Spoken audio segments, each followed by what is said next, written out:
that the Madawaska Water District went through on August 20th. We had a major water line that burst, and we had a section of our town that did not have water for a period of time. To our rescue came the fire department, and they were very helpful. They stayed there all day until it was time to release them. And I want to personally let you guys know how appreciative the Water District is of that joint community effort that was shown by them. Also, Jim Susi, the fire chief, was remarkable. All day, I don't know if he was supposed to work that day or not, but he was there. We really appreciate that. I also want to thank Kevin Doobie for the moral support that he was around. Do you need anything? I'm there for you guys if you need something. And I also want to thank Mark Medora at the sewage plant, the same thing. If you need anything, you know where we are. So I want you as board members to know how appreciative the Madawaska Water District was. And I want to thank them. Some of the better, our community has some of the better employees all in the valley, and we appreciate them, and we're very fortunate to have them. So that's what I want to say under public participation. Thank you, Don. Thank you very much, Don. It's always nice to recognize some of the hard work that some of our townspeople are doing. Anybody else? Yep, go ahead. Dan, go ahead. At the last meeting of the Board of Selectmen, I had requested that 2 different subjects would be placed on the next agenda for the town selectmen meetings. I'd just like to ask Gary if there's a valid reason why they don't appear on the agenda for tonight. The only reason why is because we have a lot of business to consider that's pressing, and I work with the board chair to set the agenda.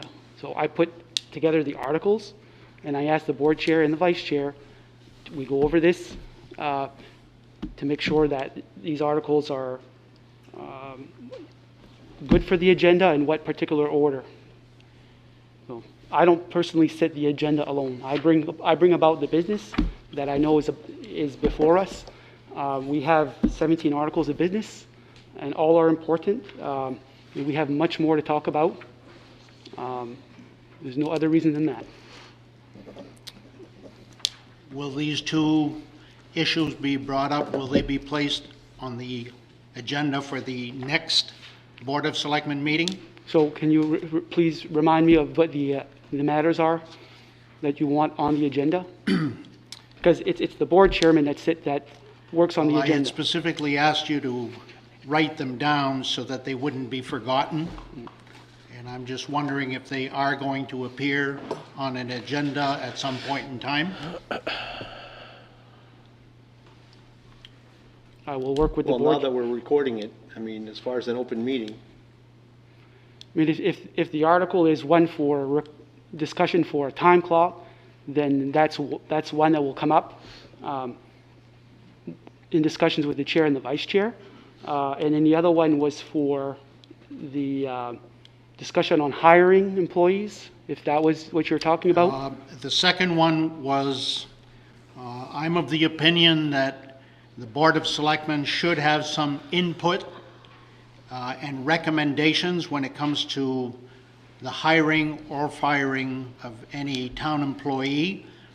We can leave the ultimate decision in the hands of the town manager, as it has been, but I believe that the Board of Selectmen should have some input prior to either one of these taking place. Any comments here from the board? No. Anybody else have any? I just, I think, and I was there when you asked, and honestly, like, I totally forgot about it. There's an issue with, I always want to call it Dion Road. The snowmobile trail, and all, there were a number of articles on this agenda that got pushed to the next time.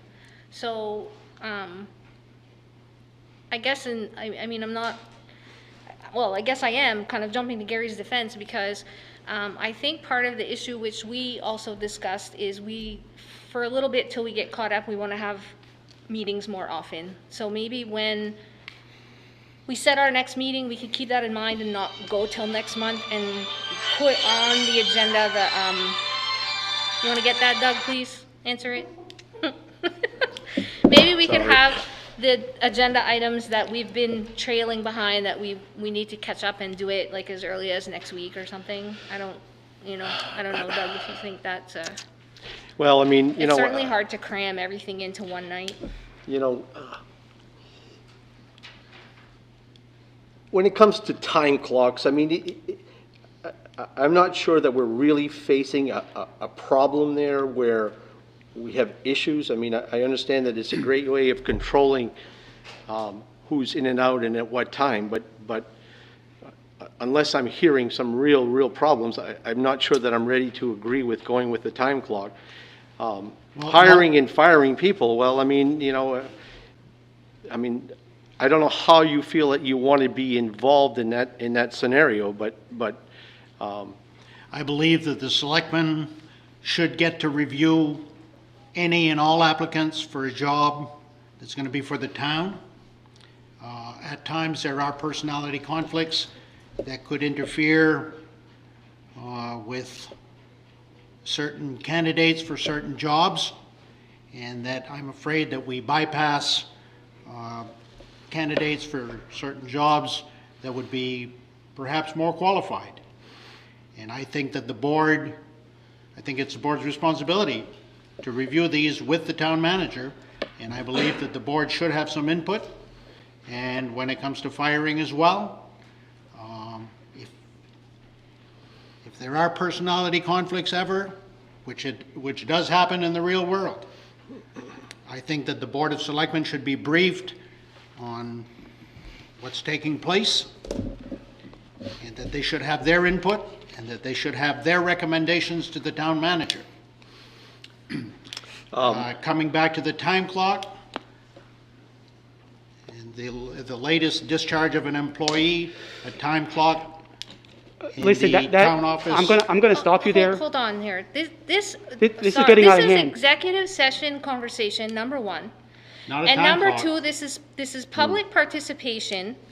So if we want to put something on the agenda, request it's on the agenda, and let's handle this the way we're supposed to handle it. If you're gonna start talking about a discharged employee and a time clock and issues that you think, I personally, I mean, we all looked at everything. There's not one thing that Gary did that even looks like it could be. Not what I'm saying. That he had a personality Most- issue. It's what you're implying, and it's what it makes it look like you're referring to, Dan. So first off, this is an executive session discussion, and second of all, it's public participation. Let's put it on an agenda and handle it the way we should. Okay, well, Okay. I asked the town manager to put it in writing, to have that appear on this meeting's agenda, and it hasn't. My point is, most places of employment have a punch clock for the employees. That's all I'm saying. And it can alleviate a lot of issues, a lot of problems when it comes to tardiness on a regular basis. That's all I'm saying. And I'm not targeting any individual incident. I'm just saying that a punch clock should be a necessary thing at a place of employment. any other comments? Yep.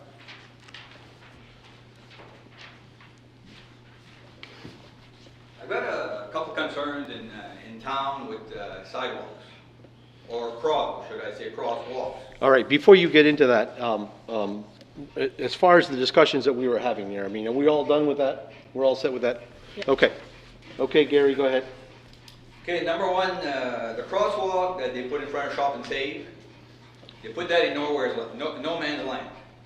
They put the crosswalk going into the medium of the Shop and Save parking lot, instead to one end or the other.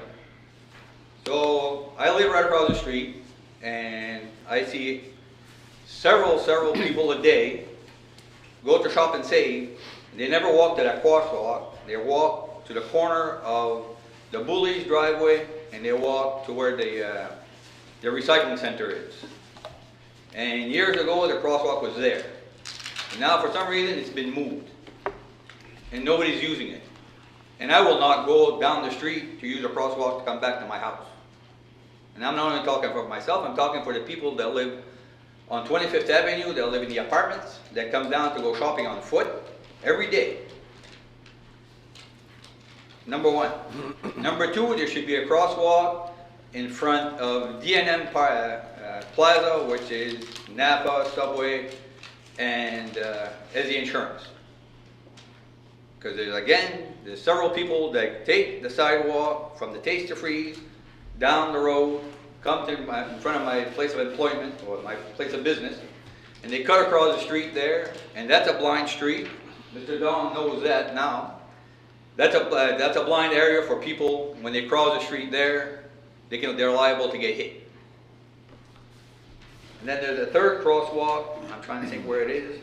I can't put my finger on that one. Anyway, those two crosswalks should be addressed. And then the other thing is our infamous little pocket park on the 11th Avenue. I think we had meetings back in January, February, talking about how to park vehicles in that parking area.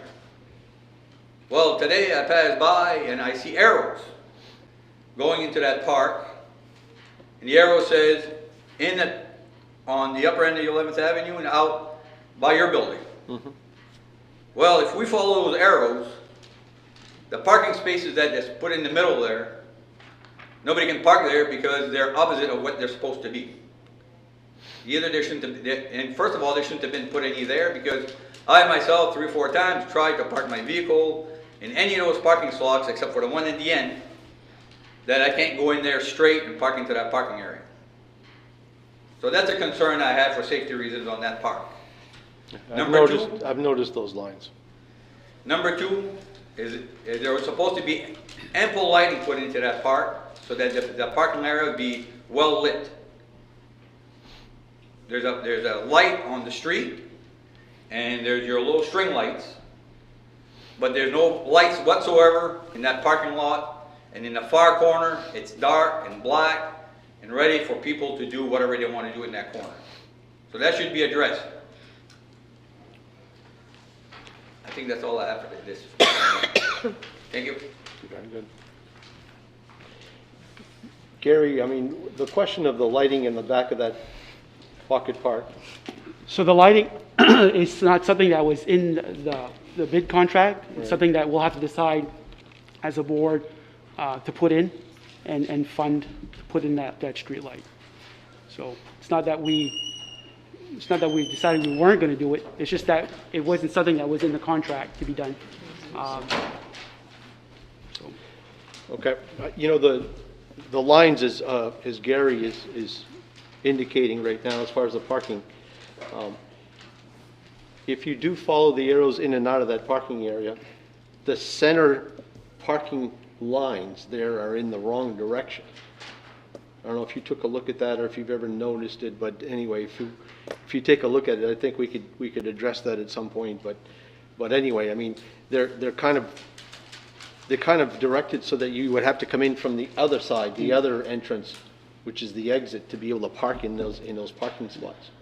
So those lines too should be addressed. Okay. We're still under public participation. Was there anybody else? Paul? I have a couple. Nope. Yep. This won't take long. All right.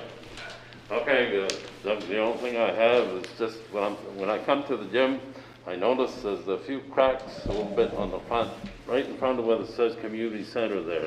It's that section there that needs to be tarred. So that's why I'm bringing that up tonight, just to let you guys know. Because it's got a few broken tires that needs to be, just that section to be tarred. So that's why I use that other wing to get in. That's it. Very good. Well noted. Yes, Mr. Talbot.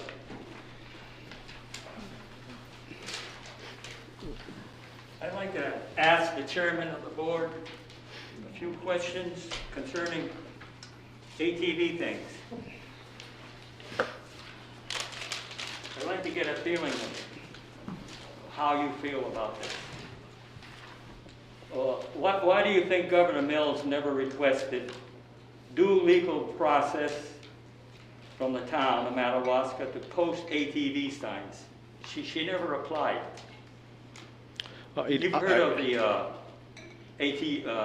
the governor's ATV program, I imagine, right? On the radio or TV or something? Yeah, but you're dealing with a public road here at this point. I beg your pardon? You're dealing with a public road? Yes, I'm only concerned about. So the why are public you road. questioning this board about a public road? We don't have control over this public work. You don't have control over the public road? Well, as far as I'm aware, we don't. State road. It's a state road. I'm talking about town roads. Well, town roads, this is, what area, the road that you're talking about? Is Which his road road, do you Gary, want do you to know? His road, is that Are you a, referring to Talbot Road? I'm talking about all Madawaska public roads. Okay. You are an official of the town, right? yes, and so I guess Well- I'm trying to answer you. You're telling me something that, you're saying that belongs to the state? I'm saying the state controls that road. That particular road that you are talking I had a about. conversation with people on the Department of Transportation, and they said it was not their jurisdiction, it was the jurisdiction of the town of Madawaska. Is there somebody here that could answer this gentleman? Yeah, please. What's the question? No, but I mean, Mr. Chairman, you know, if he's got a question, Can you repeat the question? He wants to hear the question. Why do you think Governor Mills never requested due legal process from the town of Madawaska to post ATV signs? Because that's what she should have done. And who made that request? You're No, saying that he's it's- asking it's- why the governor didn't request it of us, and I don't even know how you would want us to answer, or want Doug to answer, what the governor is thinking about anything. I mean, The towns, I'm asking the chairman of the board what his opinion is of this. Mr. Chair, if I may, Go ahead. the towns boards have Could jurisdiction. you speak a little louder, please? The I can't town's hear. boards, excuse me, the town's boards have jurisdiction over town roads. The town roads, the board does not have jurisdiction to set speed limits. The town's I'm not talking council, about speed limits, sir. The I'm town's talking council about has the posting authority- signs. the town's board has authority to designate trail access on town roads. They do not have authority to change speed limits, even for ATVs. Excuse me, are you saying the town does not have authority to demand due legal process from somebody that requests to put up signs on the public roads? Mr. Talbot, I don't understand your question. You obviously have an angle, can you please? Okay, I'll have to elaborate on come it? here with some legal papers and show you. Bring the legal papers. But, Mr. Talbot, you're trying to rehash a decision made by previous boards time and time again. I don't care about previous boards, I'm talking about the present right now.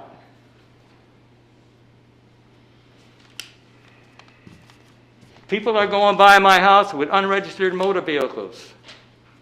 People are going by my house, they're speeding as fast as they can. Okay, you don't want to answer that question then? Is that it? I think we just gave you the answer. Okay. Why is she relying on individuals, phantom individuals, to post them at night when we're sleeping?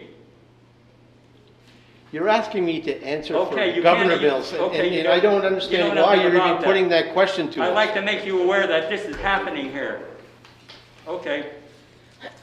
Do you intend to follow the same policy of tacit approval as your two predecessors, Madame Dupere and Donald Chassis? Which is? Tacit approval. You know what's going on and you won't do a thing about it.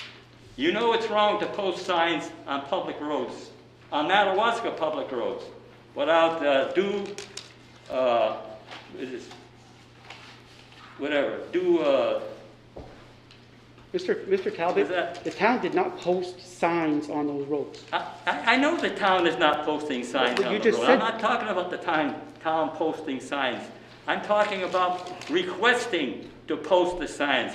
It's against the law to post a sign or take down a sign on a public road. Do you agree with that? I would have to look at the statute. You don't know about it? You know, Mr. Talbot, I find it hard to believe that you don't know things like that and you're a town manager. Mr. Talbot, what you're trying to do is find questions for people here who will All not right, have we'll the go on to answer to your fourth- questions. Excuse me.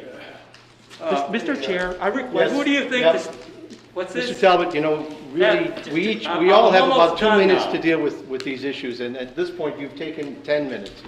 So, if there's something really pointed that you want to address me, Will you please let me finish? at this point, you've already gone over your time. Why do you think the state of Maine does not allow ATVs on roads that the Mr. state Talbot. has jurisdiction over? All right. That's the answer I'm getting? Yes. Okay. I have one more question here.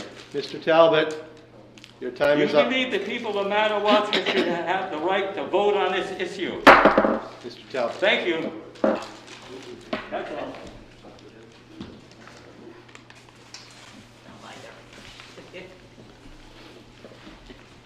Okay, what's the story? Do I get an answer tonight or I don't? What I can 2 months ago, you guys looked into it for jake brake signs to get put up at the lake, or you don't have an ordinance in Madawaska? That's what I want to know, and that's what I came last month for. Now I'm back here for it.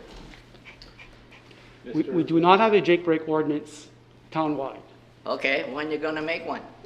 If you have a request, you can make that request to the board, you can make the request to the planning board, you can make a request by petition if you want, that the town adopt Jake brake ordinances for specific areas. But we do not currently have a Jake brake ordinance in this town. I'd like to have one made. Where do I go if you guys don't want to do it? This would You be go a to the planning planning board. This would be a planning board issue. You would bring this to the planning board. Okay, when you guys have a meeting on the planning board? Well, you'd have to check with the planning board. I don't have their agenda handy, but I'm sure somebody could research that, and I'm sure I they. think the town manager should get back to I Mr. think Dufour. research it. and I let was him here know- last month for the same question. Okay, so- And so- nothing was researched. So we have a member here of the planning board. He's here, so maybe we could have Gary say a few words. Well, Mr. Chairman, I'd like to address that. You know, Alan, he's right. He came here over 2 months ago requesting information about jake brakes, and to put that story to rest, last year, somebody turned around and put no jake brake signs on Boyer Road, and they were there. I saw them. He requested them. They were put up, and all of a sudden they all disappeared. Somebody took them away. But there's also, he requested that information from the board here, but the board never brought the information or sent the information to the planning board for the planning board to deal with. And Mr. Dufour is not the only one that has a problem with jake brakes. We have jake brakes all over this town. We have a problem with jake brakes all over this town. I stopped it on West Main Street 2 years ago because I called the company that had nice big letters on their trucks, and I told them that the next jake brake that was going to happen in front of my shop, in front of my house while I'm sleeping, that I was going to call up the state police, and I was going to have the scales set there and have every truck weighed when they went by. The jake brakes stopped the next morning. Did you ever address this with the state at all? Was this ever brought up? Have you ever discussed this with the state, why some of these signs were or were not put up? There's a Or state can law that there's not supposed to be any excessive noise. But I'm talking about There's a state I'm law. talking about the signs themselves. But the signs themselves, no.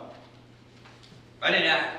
I just called up the company and I told them, look, this Mr. is what- Dufour, this is what we requested. you know You Mr. ain't Dufour? heard I'll answer that question. I went to DOT in Presque Isle, okay? I told them about the jailbreak signs, they said that we don't have nothing to do with that. And now I'm trying to find out if there's an ordinance in Madawaska. There isn't one. Okay. What you gotta do to find one to get one done? Mr. Dufour, do you think you can help Mr. Dufour? Well, submit a request to the planning board and we'll get it All right. addressed. Okay, that's what it is. you know? I'm speaking on behalf of the chairman now, I'm not the chairman. So. I think that that's the right way to go. Okay. So I'm agreeing with you. I'm fine with that. You know, it's been 2 months. I called Gary, I don't know how many times, never had my phone call returned. I don't know how hard it is. Okay. Do we have any other issues? All right, let's move on to Article 3, which we're going to move Article 12 up to Article 3 or in the next article. Article 12, to consider a request by the Madawaska Water District for a water line easement on town-owned property on tax map 1, book 428, page 218. Request to be placed on the town meeting warrant. Thank you, Mr. Chairman, board members. I am the superintendent of the Madawaska Water District. I also have a board member of the district here tonight. But at this point, I'm going to let the newly appointed superintendent of the water district, effective January 1st, 2021, answer those questions. Okay. You didn't know that. Put me on the spot here. I believe we're here to ask the town board to start the process to grant us an easement on Gadamazon Avenue, which is off Main Street. I believe the process is that the Board of Selectmen votes to move this forward, and then it goes That's not to with that, sorry. town meeting. Gary, Sorry, I guess I distributed some papers that go with another article. It's not with this Okay. one here. You already have the Yeah, map. I have it. Yeah. Sorry, Mr. Bischoff. 12. So- So Steve is actually asking the question, Gary, if you want to try to help answer him. Yeah, so this request, Dawn had started talking about this a while back. They weren't sure if they were going to be doing that, if they were going to putting a new water line up there. It was something that they were contemplating with their engineers. I followed up with Dawn earlier this year to say, look, we're going to go to town meeting. I did find out that, under utility law, if there's a declared public way already, that the town's board has the authority under the water utility laws to grant an easement. But in this case, with that parcel of land over there, which is next to Central Building Supply, it's off of Riverview. It's like a T. It's not a declared public way. And so the board does not have the authority to grant such an easement. So, but you would have the authority to put it before the town's voters, and that's what they're asking for. And so I already have language that I started working on for the town warrant. Once we get to working on the town meeting warrant at a next board meeting or two, we'll have that language in there if the board so chooses to put it on the warrant. So at this point, I mean, is there any other issues that we need to be concerned about? No, I believe now that I understand how the process works, it's going to be included on the town warrant at the next town meeting. Yes. Fine. Yep. I mean, if your request would have come in at a different time, that it wouldn't coincide with the town meeting, we could have done a special town meeting for this, but we do have to go to the legislative body, which is the townspeople, to get the approval. So timing is right. Town meeting sounds fine. Yeah. Is the entire job on town property? No.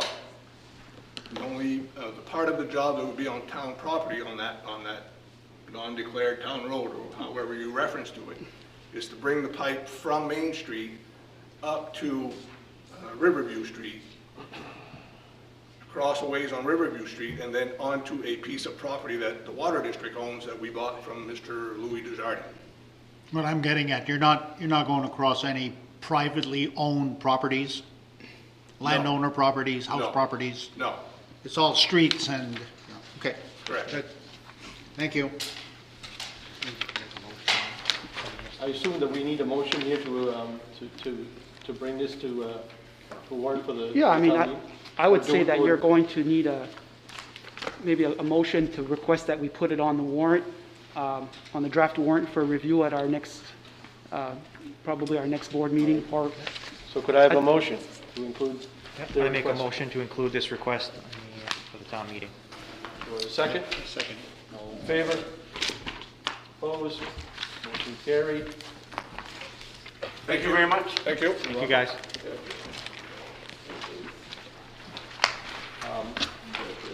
We're into Article 3 now, to consider other business and adjustments to the agenda. Anything else there? yes, so I did add one item of other business. I have put that in front of you. We received a 30-day notification from the town of Senegat to withdraw from the code enforcement interlocal agreement. We provided interlocal code enforcement services to Senegat for a few years now. And so right now, we're without code enforcement. There's been some concerns there with that. And as part of our interlocal agreement, if either party wants to pull out of it, you can do so with 30 days notice. And so their email attached to this provides that notice. I did touch base with Senegat. Most of our code enforcement services are seasonal there. So generally speaking, May through October is the permitting season. So we've already provided most of the services per that agreement. So I let them know that we're going to look to prorate that the billing for those services, so that they don't have to pay for what's left to, So I would like to expand on that a little bit. We do also provide CEO services to the town of Eagle Lake. Right now, with the vacancy, I have been able to find a CEO from Fort Kent to fill in Eagle Lake for us for the time being in the short term until we figure out what we're going to do next. I am considering asking this board to probably exercise the 30-day option to terminate that agreement. I think that we're likely not going to be able to find a licensed CEO. The law allows for a new individual to get trained in it within a year. And I think in that period of time, it would probably be prudent for us to regroup, take care of what we have here, and get the new CEO's feet underneath that person. And then maybe if we want to revisit this in the future. But I think right now, we're a little bit hard pressed to provide services that far out. So I think, I don't know that you necessarily need a motion here to ratify the Senegat's withdrawal, but I would certainly welcome your thoughts on Eagle Lake as to whether or not we would consider, terminating that agreement. And the same applies there. We've provided most of the services in that permitting season to them. And wintertime, usually it does drop off. There's not as much activity. So with that, any questions? Anybody have any, I mean, I'm assuming that we're also losing revenue there. There's about $8,000 of associated revenue between the two communities. Like I said, we're going to realize that revenue, most of it this year, because we've provided most of that service this year. So we are probably going to lose a little bit of revenue from what we have in our budget, proposed budget, but I think it's a negligible amount of money to be concerned about. Very good. Anybody have any thoughts there? I don't know if there's anything to discuss. I mean, if we have an agreement with them to provide a service and we can't provide it, then it's just a given that I mean, we have to let them know and withdraw from it, so. But as an agreement that was executed by this board, authorized by this board, I would also need this board to decide whether or not you want to. I would make the motion to withdraw from that agreement as per whatever, the agreement says, 30-day notice or. Well, do we have a second then? Second. We need, yep, all in favor? So move. That's all I have for other business. Article 4.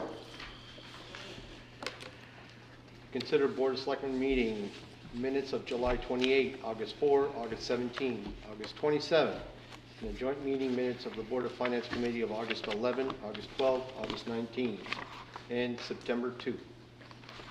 I make a motion to accept all those minutes. A second. Any discussion? All in favor? Opposed? Motion carried.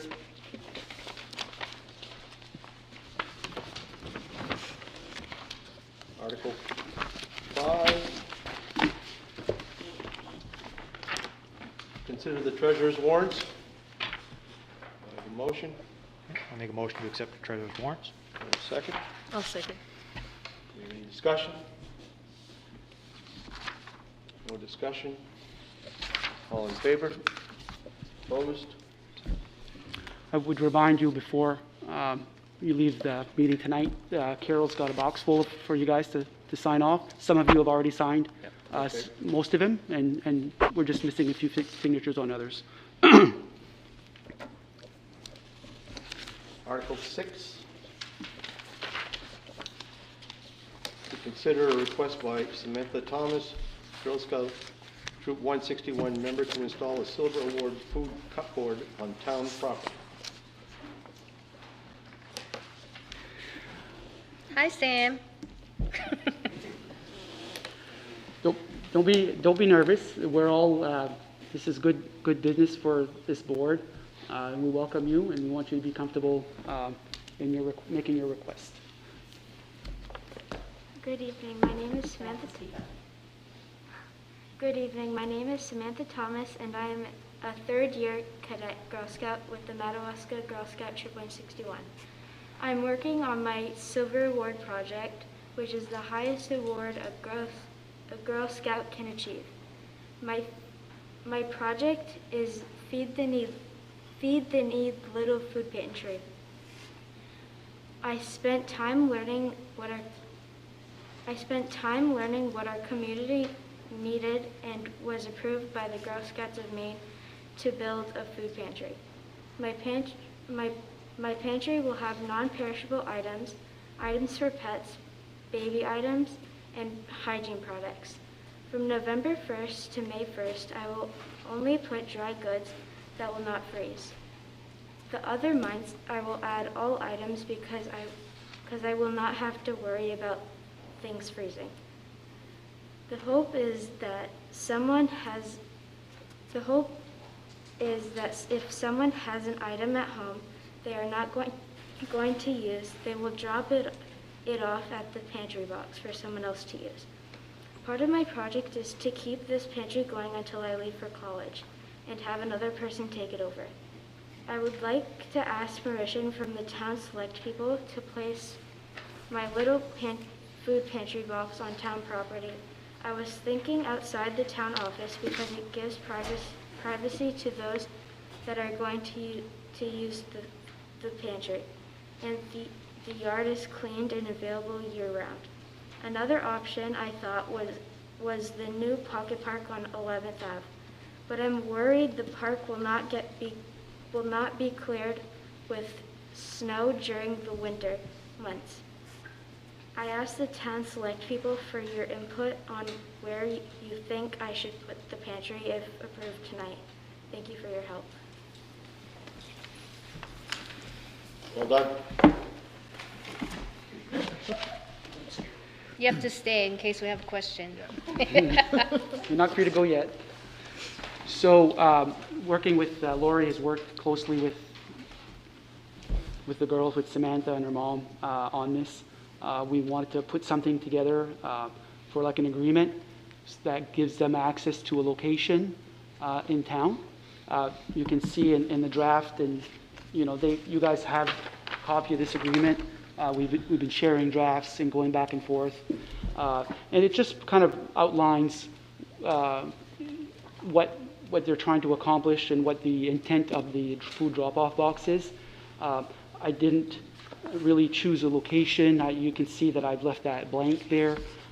We've talked about the pocket park, we've talked about the town office, we've talked about potentially the library as being a good location, but that would have to go before the library board. So I think it's up for discussion tonight with everybody and the board as to what might be a good location for the food drop-off box. And, you know, the agreement that's in front of you outlines the terms of the agreement, and if approved, would be signed by this board, Jean and Samantha. What is the time frame that we're looking at here?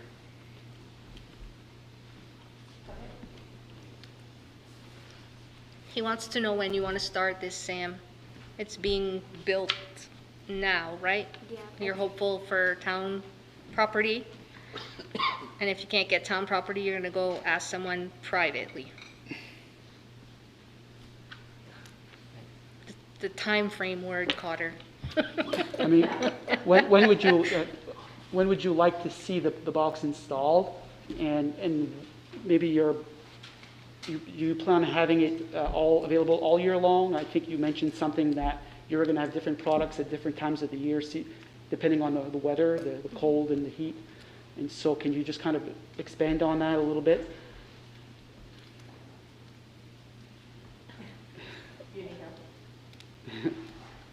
So the box is going to be available all year long. Okay. We would take out all of the items that freeze during the winter and we would keep them at our house in our warm basement, and then switch them out on May 1st. We would start putting canned goods in there and stuff that freezes. So we want it to be available all year long to whomever. We're looking at by the end of September. It's being built. It's going to be built this week. Mm-hmm. It's not going to be ready for this weekend with the Fall Fest. We would need to get it because we have it in a planter, so we need cement in there, and with the cold temps, I don't know if it would dry fast enough to be able to put it up. Okay. Is it going to be does it need to be mounted up on something? No, she has her drawing. Oh, okay. Samantha? I'll just go around with it. I'll show you. Samantha, I want to commend you for your perseverance in your Girl Scout events, pursuing it to the very end, to the highest award that the Girl Scouts will award.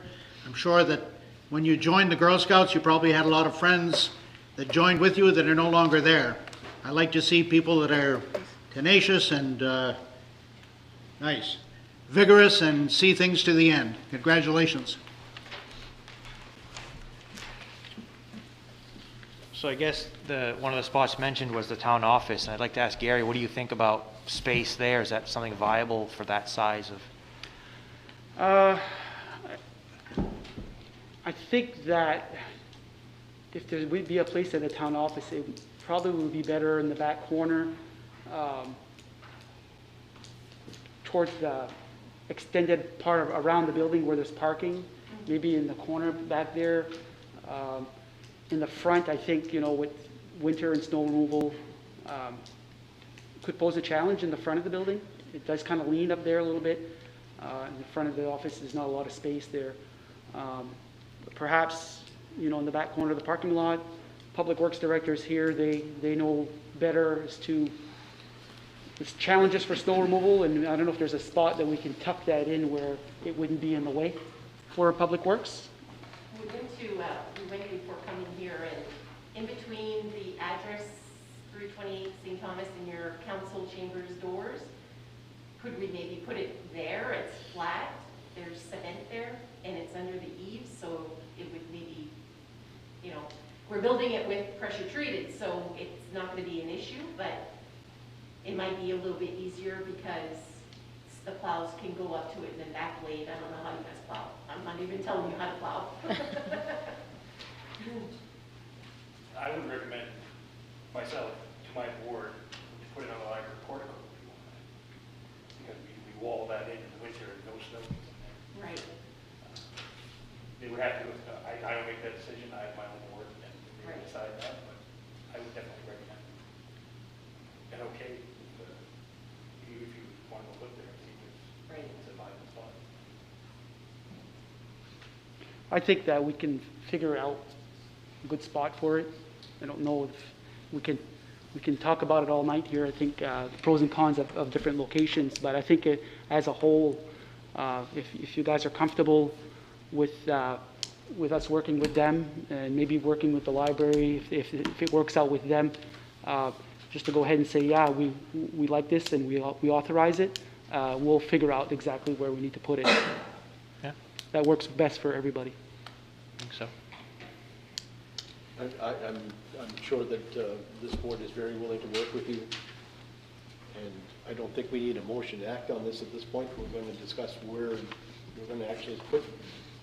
Well, I think I'd be willing to entertain a motion to give Gary the authority to choose a spot and work with maybe the library board and the Girl Scouts and approve this box on town property. I don't know what the rest So of the board we have a feels, motion then, so do we have a second? I'll second that. Okay. So are we all in favor? Anybody opposed? It's unanimous, so it's carried. Very good. I want to add, I think as a board, before we leave, we should still sign this agreement. That way they're covered, because I had kind of mentioned the library would be a wonderful place, but if they choose not to have it, at least we wouldn't have to, scramble to get this signed and all go through this again. I have Can a we- stack of things for Okay. signatures. I'm going to catch you all on the way before you head out tonight. This is one of them. Okay. You don't need me to stay though to sign that. I can maybe go down. We can do that later. Okay. Yep. But you are welcome to stay. It's quite an experience for her, I'm telling you. She needs to sign it too. Yeah. Okay, moving on to Article 7. Consider liquor license renewals for Big Rick's Burger and Wings and Long Lake Country Club. Article 7. So the liquor licenses are ultimately approved by the state of Maine, but they do come before the board. The board has an opportunity to weigh in. Typically, there's a public hearing process, but in the case of renewals, the licensee can request a waiver of hearing if there haven't been any issues of law enforcement or crime and stuff like that. So in a brand new application, we cannot waive the public hearing process, but in a renewal process, we can. And so you have right here is basically the request letter to waive the hearing, and for each of these businesses and their respective applications for renewal of their liquor licenses for 1 year. I'll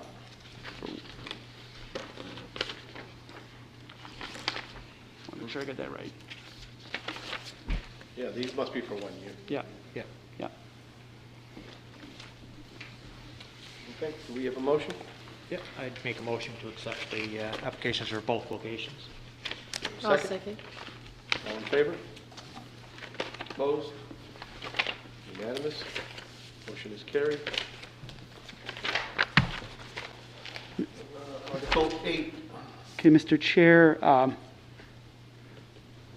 okay, sorry, when we get to Article 9, we're not going to have to do that one, but we're on Article 8, so.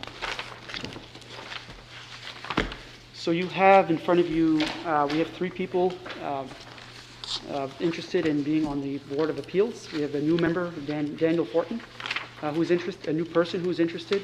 We have Mark Sear, and also Paul Lavoie, who are current members. This would be a reappointment to the Board of Appeals. Do we have a motion to accept these members? I'll move. I'll second. Any discussion? All All in favor? Opposed? Motion carried.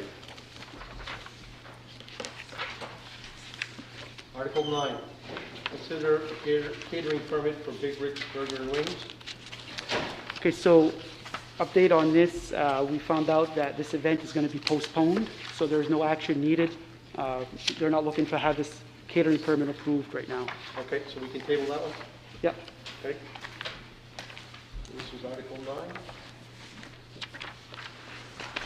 Article 10, to consider a quick claim deed for tax account 1882, tax map 28B, lot 1G. All right, so I'll give you a little, I'll just give you the quick history of this article. Last week, midweek, early last week, Attorney Belflair's office contacted us regarding a piece of property on Levac Street that it was tax acquired, and the attorney was working on a potential sale of that property for somebody who was interested in purchasing it from the people who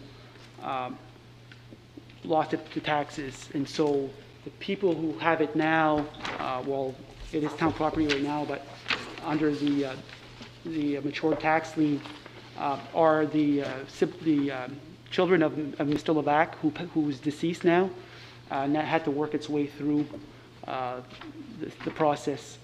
So when Mr. Belflair, when Attorney Belflair contacted me, I said, you know, it's good timing. We're putting out a board agenda so we can get this done quickly. So send me a quick claim deed. The board is under the town's reoccurring article in the town meeting warrant is authorized to sell tax acquired property after first offering it to whoever lost it, whoever would have lost it. They have a chance to redeem the property for the taxes and maybe sewer fees that are owed on it. In this case, it's just property tax because there's no sewer over there or on that parcel. So a couple of days later, I started working on this, putting the information together. And when I looked at the tax map and the lot, I realized that it was a piece of land that Public Works had expressed interest in to me over a year ago as being a really good spot for a snow dump. And in the past, it was apparently an approved DEP snow dump site. It's off of Levac, off the bottom of 11th Ave. You take a right there opposite the Water District's pump station. And it was a dead-end street. I know that Vinny has a piece of property abutting that, and he's kind of opened up a driveway to access his property there. And so when I realized that it was a piece of property that we, Public Works, had expressed interest in because of its central location to be able to be a snow dump for the town, because of its remoteness, it's wooded, it's not too far from a brook, it's an previously approved area. I said, you know, I've got to do my due diligence and let Public Works have an opportunity to make their case, whether or not to release the property back to the previous owners.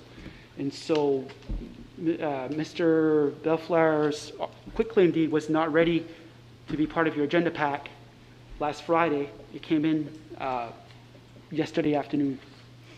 And so he followed up with me this morning, and I let him know. I said, Bob, I have it, but you know, here's the situation, and I kind of explained to him exactly what I just explained to you. And so that prompted some discussions between Vinny. Vinny is interested in purchasing. He's in a butter.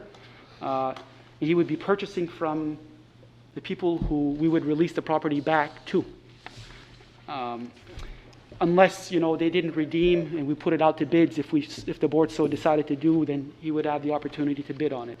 So I think right now, what we've been able to figure out is Vinny has expressed the willingness to grant the town the rights to use it as a snow dump because he's kind of interested in it for the same reasons. And of course, his access to his property.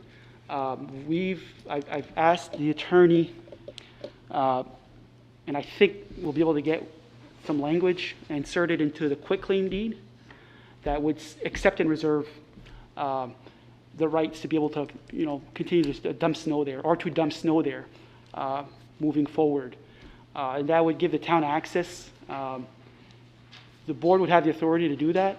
There's two ways to do that. My question to the attorney was I didn't know if it was typical to put accepting and reserving language in a quitclaim deed, and most often you see that in a warranty deed when somebody conveys property to their children, or they convey property to somebody else and they retain an easement, a right-of-way, life estate, those kinds of things. And so I think from what I understand, if I'm going to get feedback from the attorney as to whether or not he can amend the quitclaim deed to give the town an easement to put snow there.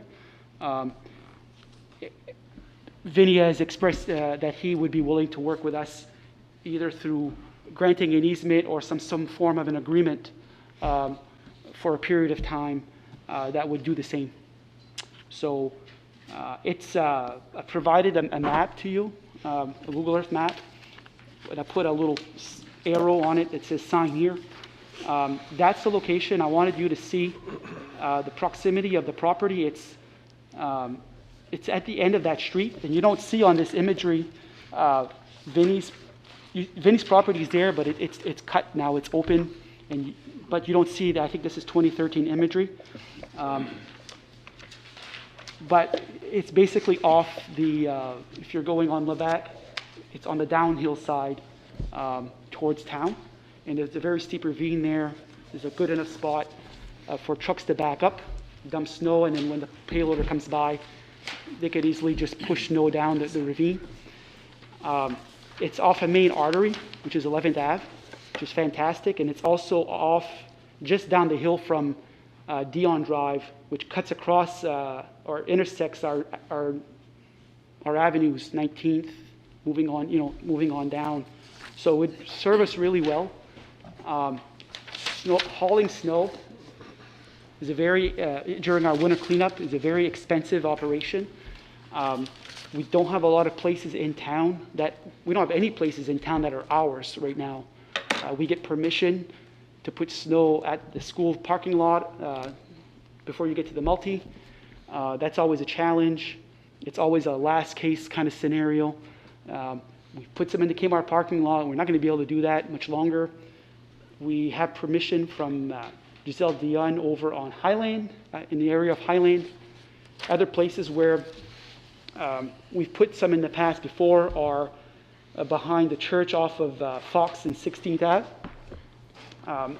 But there were residential concerns there with snow being put there, and we stopped putting snow there a long time ago.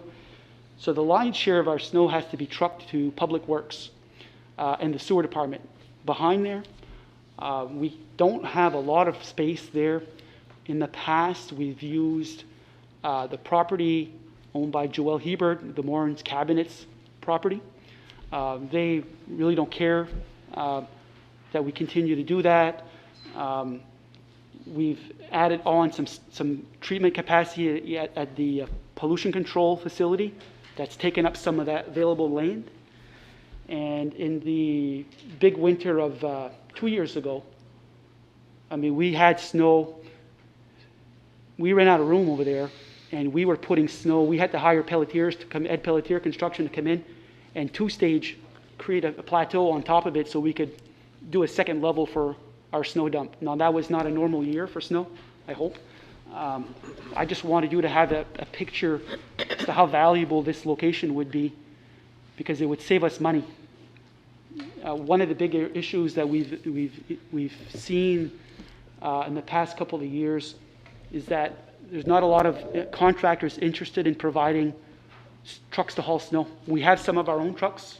We also contract out.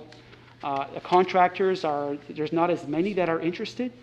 And I think, in speaking with Kevin, they have, what he's heard from his contractors is that they have a hard time finding people to drive those trucks at 2 a.m.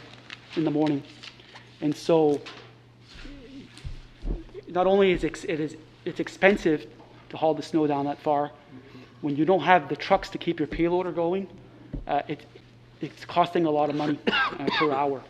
So this, I strongly encourage this board to consider, retaining some rights there to be able to utilize that. It's a perfect area with the information that I have right now. I'd be willing to take any questions, and if you have any questions for our Public Works Director,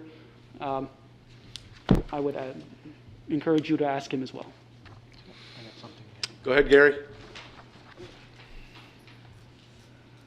Who is purchasing the property? So, Now, okay, number one. Number two, if you already own the property, because by tax Required. lien, right? Because you had to pay your taxes, so the town literally owns the property at this point. yes. So the question I have is, why are we giving a quitclaim deed to a property that the town, in its best interest, could keep it for themselves and use it for the next up to years? And number three, was it offered to the general public before it was offered to anybody else? Could we let Vinny to explain how Well, we got to where? I will in just a second, but I want to hit on Gary's last question. Gary, the property hasn't been offered yet out to bid. Right now, we're at a point that the board has to decide what they're going to do with that, what they would do with that property.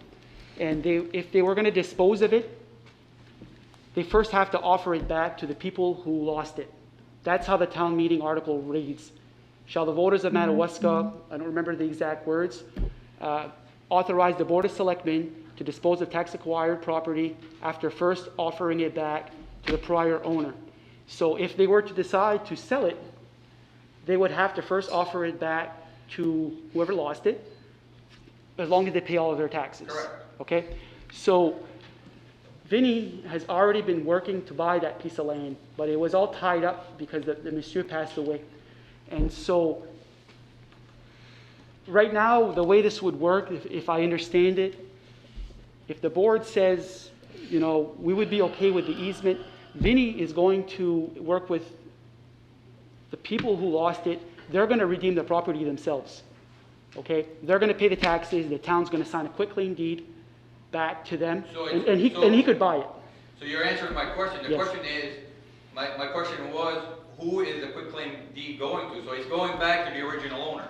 It's, yes. And then after it goes back to the original owner, then you work out the detail. Yeah. That's all I needed to know, Yeah. because if it wasn't going back to the original owner, then it would have to have gone back to bid. Right. Yeah. So that, you know, the general public would have a chance to bid on it, and if it doesn't, whatever happens after that. Right. Okay. Yeah.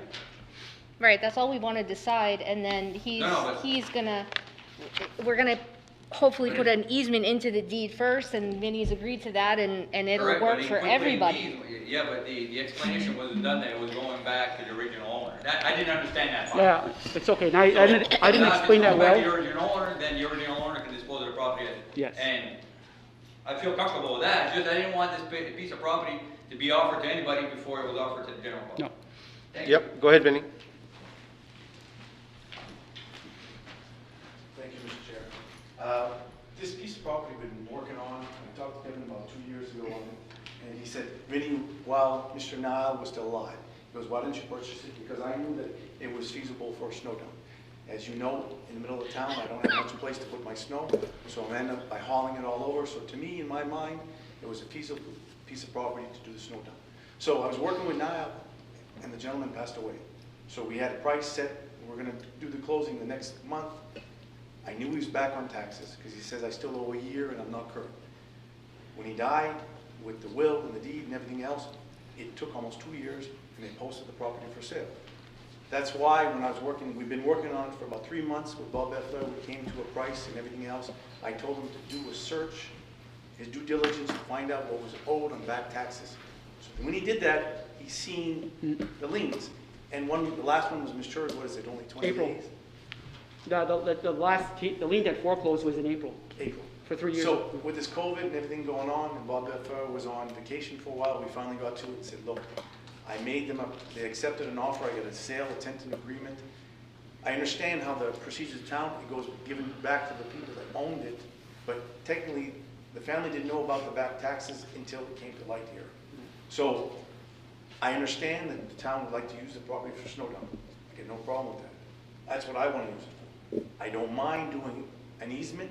I know with the claim deed, I don't think you can do the easement in it, but what I can do is signing, when we pay the taxes, I can make an easement to the town, as long as the DEP approves it for a snow dump, I allow the town to use it, because that's what I'm gonna use it for.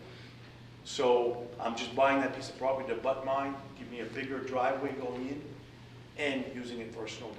So, and I've talked to Kevin, I have, as you can see that map that goes around, I own 23 acres in that corner that I'm gonna widen up, we can use it all for snow. In the winter, I don't mind, quick, it's close in town, it's already been approved, so if you wanna use the back side of the property also, this is only, I think, 3.8 acres, and I have 20 acres in that area. So it would give the town feasibility for a snow dump area that I'm not using, gonna build anything. And in my lifetime, I don't see myself building anything. There's a little garage there, I plan to take it out, flatten everything out, so the trucks can back up. I've been working on this for, I think when I talked to Kevin, 2.5 years, almost 3 years. It's just that circumstances, Mr. Now dying, passing away, everything else, and his daughter and his son picking up each piece of the properties, and we had to go through the probate court and get everything settled. But by having Bob doing the due diligence, I could have did a quick claim deed, but I technically wouldn't own the property until taxes were paid or any lien was taken off. So we're looking at doing a closing on next Monday. If that continues and goes through, the taxes will be brought current. I think there's $900 and something of taxes. I will give an easement to the town for that piece of property to continue using it for a snow dump, if needed. Is there any questions of me? So I have something to say. So I actually met with Kevin and Gary today to go over it, and I think one of the biggest concerns to us was having the availability of snow dumping. And Kevin did bring up a couple other things that he wanted to use it for, and maybe we can ask Kevin to mention that. But I think, I mean, the town benefits from allowing the property to go back to the original owner, because we'll end up collecting the taxes, and we'll have a future taxpayer as well occupying that property. So I think if we can satisfy the needs of Kevin and satisfy the needs of Vince together, we can all, come away with this as something positive. So Kevin, if you don't mind. Yep. The only issue that I would have is that, as you know, behind the town garage, we're running out of room to dump fill. And what happens is that we're almost at our limit, and we're running out of place to dump our fill. That would be a very good place to get rid of it, and at the same time, we can flatten it out and make our snow dump bigger as we go. So if Vinny doesn't have a problem with that, I'm fine with it. I'm fine with that, plus on the other side, I got 23 acres available to fill, so I can take, for the next 50 years, all the fill it down. That was my only question. So that's not a problem. We can include it in the easement to dump snow in the summer, dump fill.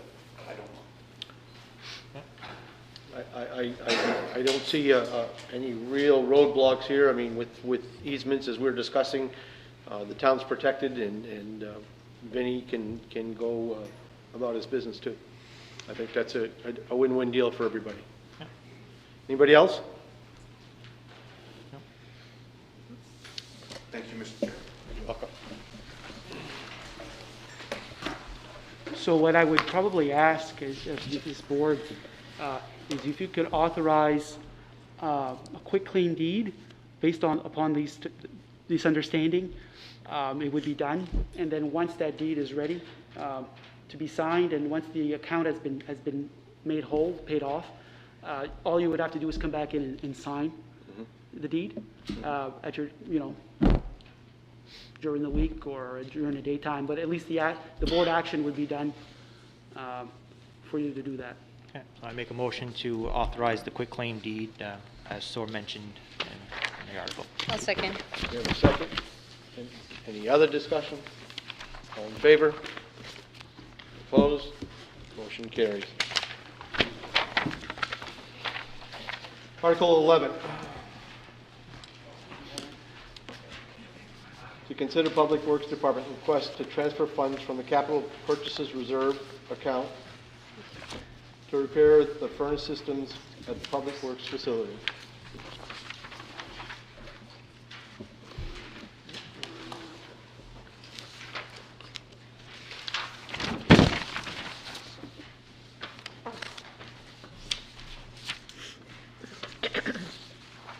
Kevin, do you want to say anything about what we're attempting here?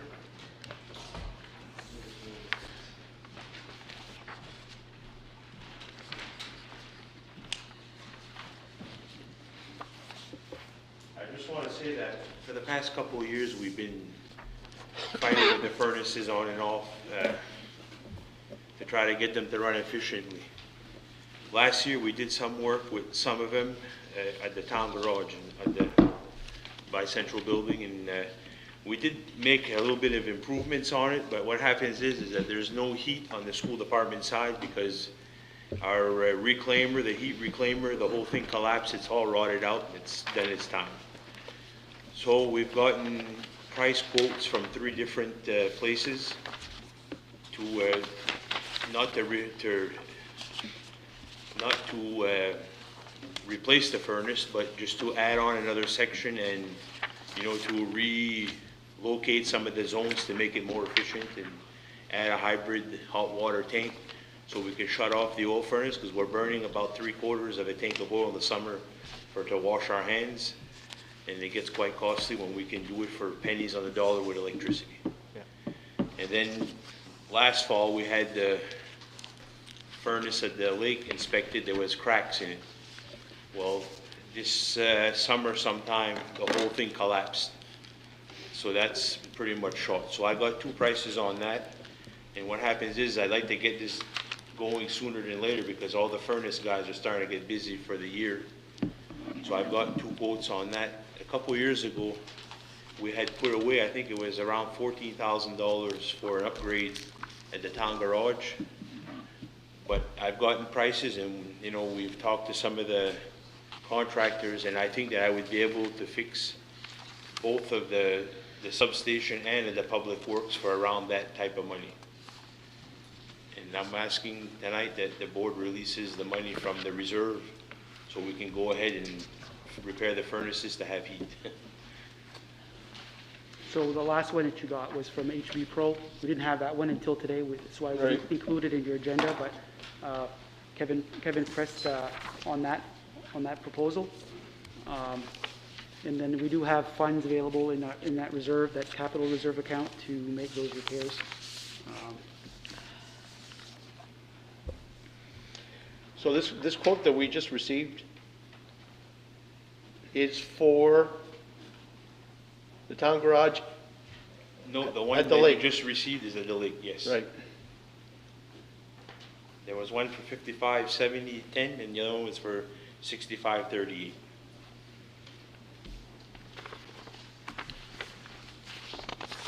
I have a question. Yep, go ahead. Part of this is used by the school department, right? The school buses? For the public works in town. Is there a reason why they're not paying some of this bill? I've It's for questioned their that in buses. the past and I've questioned that in the past and like I said, So we just keep paying their tab. I wish that we probably could get some help from the school department because, you know, they're using the water, the electricity, the heat, Yeah. you know, all the utilities, the sewer, and we're being billed for it, but Out of that big budget, they should have money to cover this. I would put their school buses in the snowbank until they forward a little bit of money to pay the heat for their buses. It's totally not. I think it would only be fair, but like I said, you know, I'm not the one that makes that decision as far as, you know, who. Gary, maybe you can elaborate on this a little bit between the relationships between the town and the school. I think that's a discussion that probably should be a discussion of the board and the school board to figure out what the relationship there is. Talk about the history, talk about the cost, and talk about any concerns that each party may have. And I think it would be only fair to have them included in the discussion as to,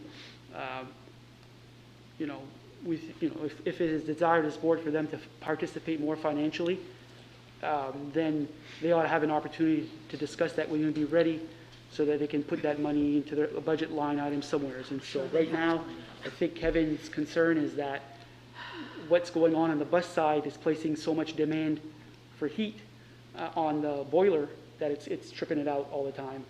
And so, and here we are going into winter with something needs to get done. And so right now, you have in front of you a proposal. It's not to say we can't have the discussion with them in the future, but we do need to have those buildings heated pretty soon.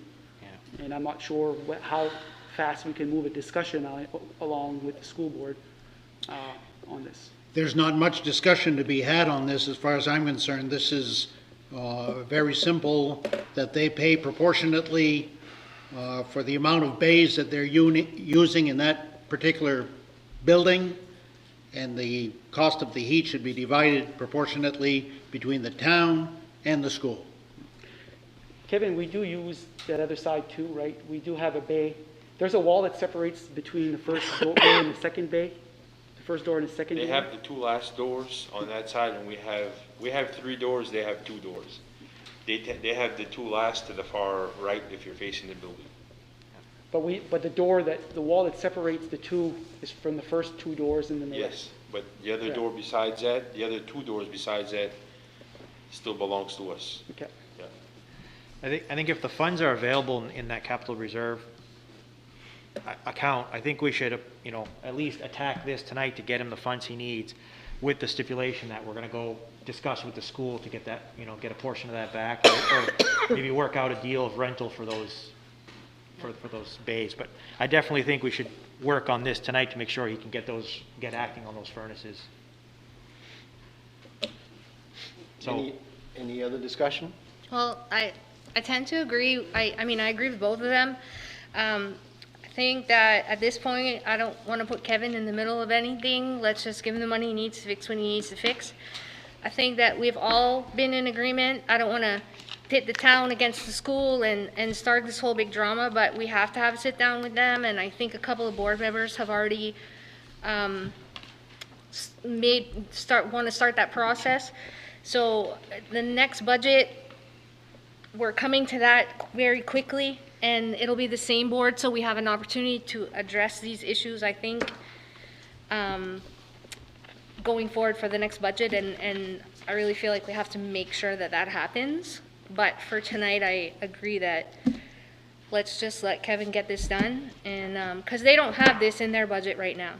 So if we hold back to say we have to wait till they can pay half, it won't get fixed, and then, So are you saying that they go one more winter for free? Is that? We can start that discussion now, Dan, if you want to. No, but is that the intent of? That's probably what's going to happen, because they don't have that in their budget right now. Like we have that has been discussed. There have been board members that have brought up, just maintenance of the fields. There's a whole list of things. I personally would have liked to see a little bit of, a decrease with the school's budget to help us, balance this whole Twin Rivers abatement thing. So it's a discussion that we need to have with their administration and the board, to expect that we're going to get them to start paying anything or change anything right now when their budget's already been approved it's not, I don't think it's possible. Well, I understand that, but it's as easy as closing 2 gate valves and a switch on the circulator, and your part of the building stays cold for this winter. I'm personally not willing to start a war at Well, this point, and I want to have a conversation, but a war I'm not willing to start. Well, not a war, but you pay for what you get. If you want heat, pay and you get heat. We're not paying to be here right now, and the heat's on. So I'm just saying, you have to look at both sides, and we need to have this conversation with them as a board to be, I agree. There are a lot of factors. I agree. There's a whole list of things that we would like to discuss with them, and we're all learning these things as we go, but I would like to sit and have a negotiation and talk to them and see what we can all work out together, instead of just, slamming the hammer down and saying we're done, I agree with Jason. I don't. So I'll make a motion that we go ahead and approve the transfer of funds from the capital reserve account. I'll second that. We have a second. Any other discussion? Yeah, go ahead, Just one Dan. quick question. Is anybody going to approach the school department and set a time and a date when we're gonna sit down and actually conduct this inquiry with them? I think Jason has already requested of Gary that he set something up.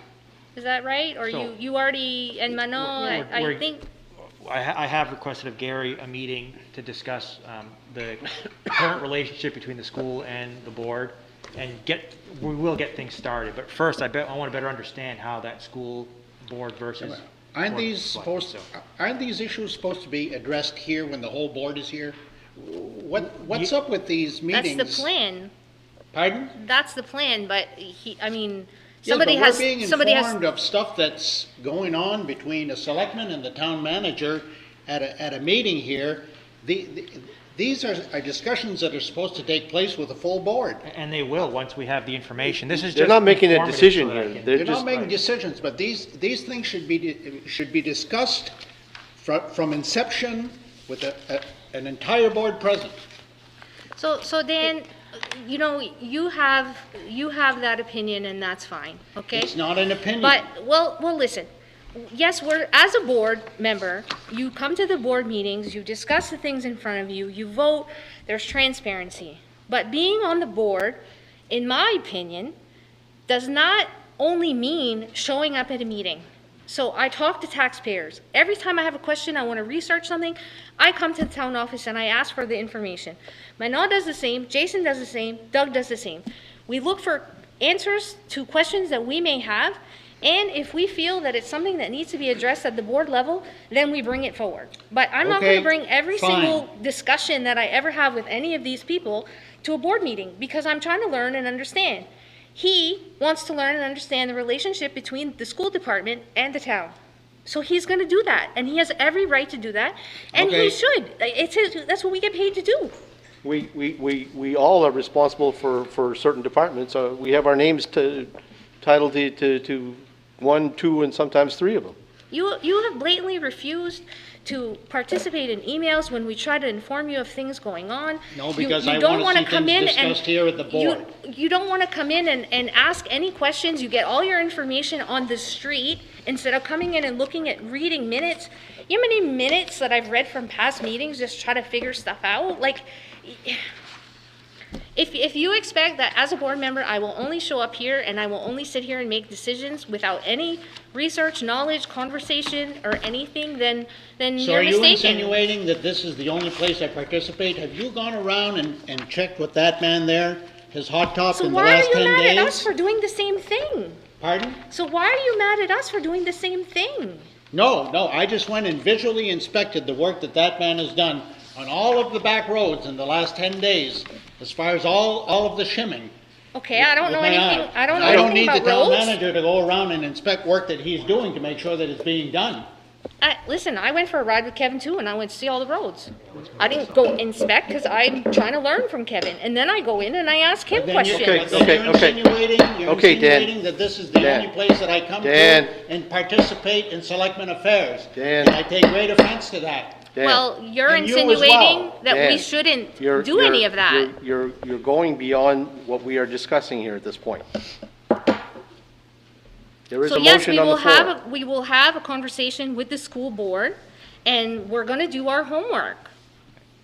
Yes, well, I want to know when that's going to take place.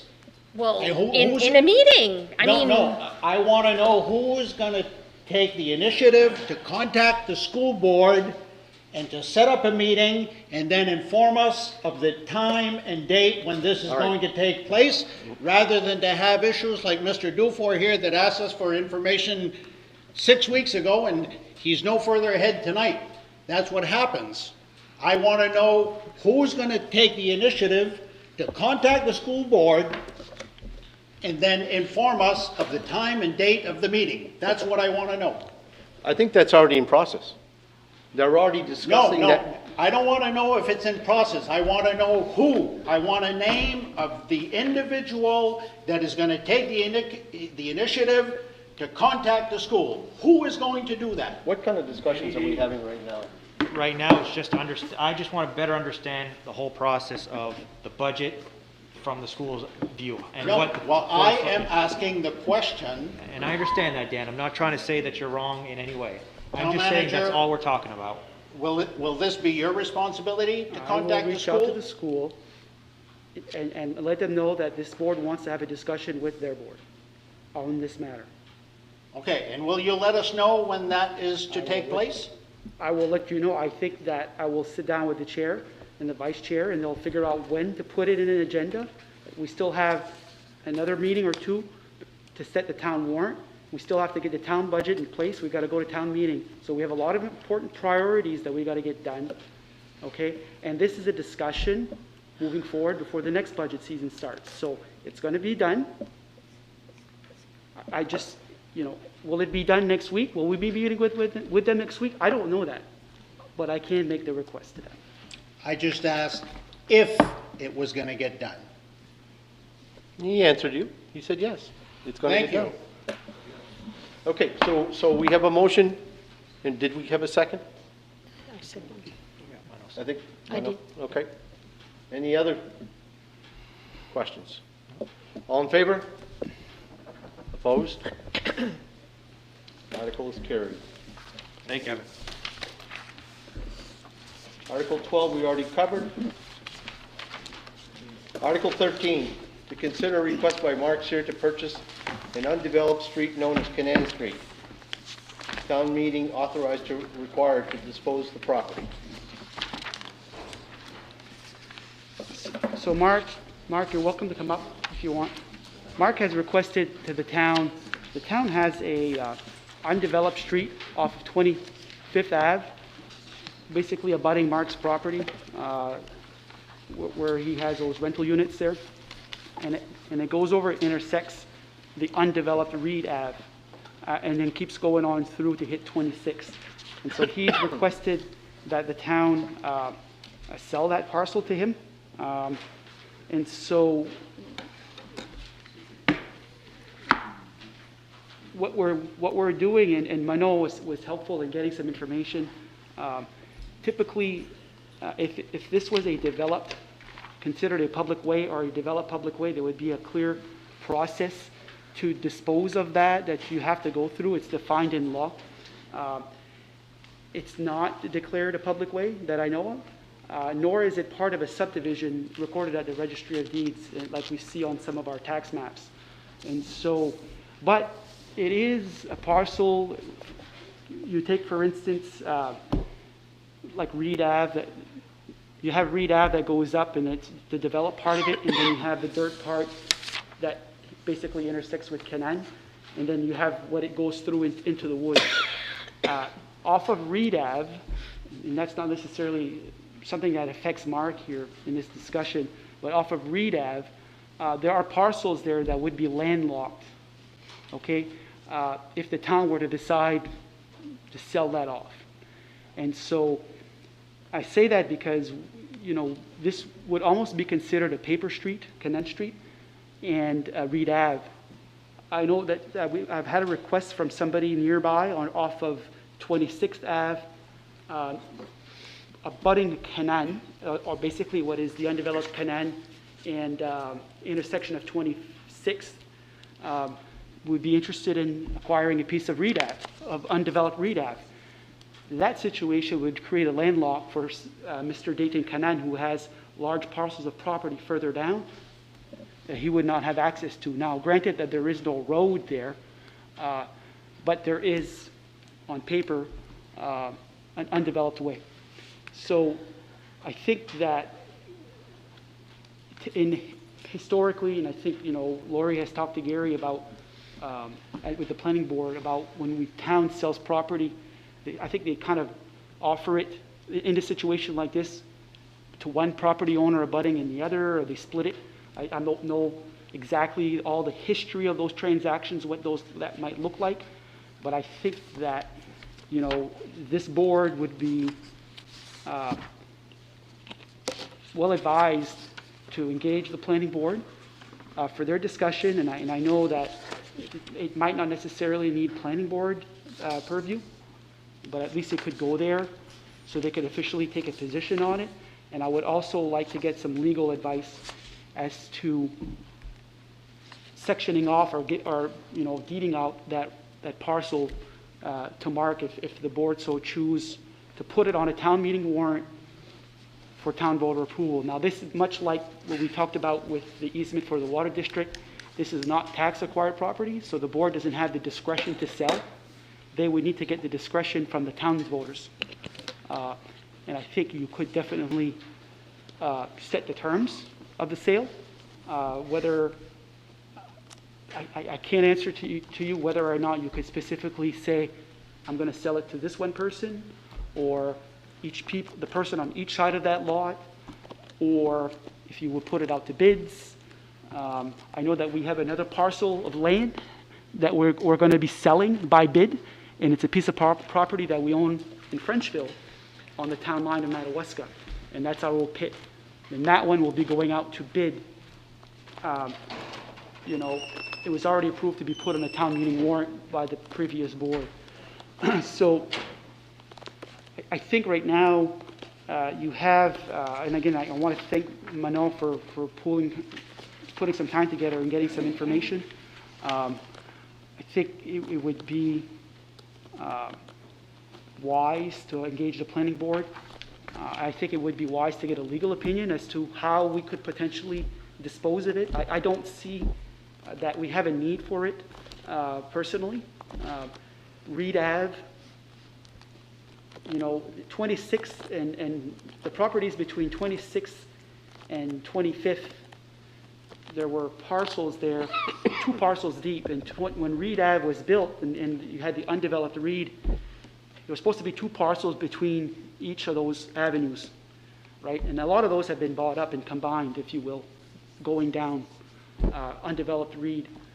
Well, everything from Fox Street to Canon Drive, from 26 to Reed, has all been bought out and joined. And further up, I'm saying there are some Further too. up is after, when you go by O'Neill Clavette's place, Yeah. when you continue going up Reed, and you cross over Canon Drive where it comes across Reed Avenue.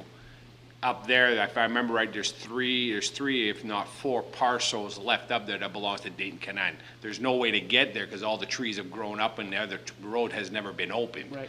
And supposedly, according to the town maps, when you go all the way up 25th, when you hit that dirt road before banging a left, it goes out in the woods. Apparently, there's also a section of town property that goes out to join in with Reed there, but it was never developed. Right. So I think that I would support, disposing of the property. I don't think that we have any need for it, but I do think that we at least have to have a little legal opinion on it to see what would be the right way to convey this property, because, and it's probably more for Reed Ave than Canaan, because we could potentially be landlocking somebody up there. And so maybe, those concerns, obviously, Mr. Canaan. Well, actually, you're not landlocking anybody because you're not affecting Reed and you're not affecting Canaan from 26th. Right, and that's what I had said. But right, I and think, off of 25th, it's not developed. So 25th to Reed Street is not developed at all. There's a bunch of trees there. But I think, but as a whole, those undeveloped streets and Reed Ave undeveloped had an intent in the past that I'm a little concerned about, that if we were to undo that, there would be some consequences to that affect people that are buried in there in those lots. And so I would just like to get some legal advice on that for this board so they can make an informed decision. I personally think there's a way to do it so that you can, get a piece of that Canaan Street. I just don't feel like I'm the attorney that can give this board the advice that they need to make a good, sound decision to put before the townspeople. Any thoughts here? So I actually walked that property and took a look at it, and I talked to Mark as well about this, and I think it definitely would be beneficial to not just the town but to him to sell off that property. I know some of his plans were to, if he can acquire that property, to build another building in the back lot on that land, which would help raise tax revenue as well, or tax income from that property. I don't foresee, even if the town planned on doing something with that property, the substantial cost to it. I think we should look into getting rid of it or selling it off. Well, beyond that, I mean, at this point, if there's no other questions or issues, we're tabling this Well, I on think- further legal counsel, I'm assuming? Yeah, I think that if you could tell me that, let's kind of take a look at the legal side of this, to see exactly what it is that we can and cannot do with, in respect to that, and then we can share that information with the planning board too. Yep. If they need to be included in this discussion or not, we could take it from there, and I don't see, I mean, it would probably be tough to get this done for this town meeting, we gotta go to October. That's But- fine. But I mean, I can totally see us getting this done. You're looking to do something next summer, Yeah, correct? next year, yeah. And so we're gonna have another town meeting before then. Yeah, And we'll have more than one. We got at least another 7 or 8 of them anyways. So, you know, I don't think it's that we're trying to. No, this is why I'm doing it so early. I'm not waiting until March to do this. That's why I'm doing this real early like we are now. So it gives us plenty of time to do our homework, dot all of our i's and cross all of our t's and make sure that everybody's covered. Okay. Very good. Okay? Can I ask a question? Go ahead. Has there been any conversation with the neighbor, like if they would want half, or like, have you been down that road at all? I haven't really talked to them about it personally. There was an issue when me and Doug were there that she had brought up on it because where the line goes, it actually goes right in the back of their house. Yeah, because Okay. I went there and I wondered if even, you know, where her garage is and it, Well, the thing is, it's like when I had originally brought this up. So what I did is that when Mike Sear was there surveying the property, I had him survey the road at the same time, which cost me about $1,500 to survey that street. Okay, because we didn't know where it was. And it was also the determination on how the town of Madawaska acquired the property. And this went all the way back to Mr. Reed himself. I'm trying to remember his first name. Reed Boyer, his last name. Okay, went all the way back to him. And this apparently, from what Mike Sear told me on this property, before those 4 buildings were put there and before, when all that whole lot was combined together, Reed Boyer sold that to the Canans, to Dayton Canan's father, with the determination that there would be a street here and Canan Drive would be donated to the town if they would buy it. Okay, and that's what happened, that materialized.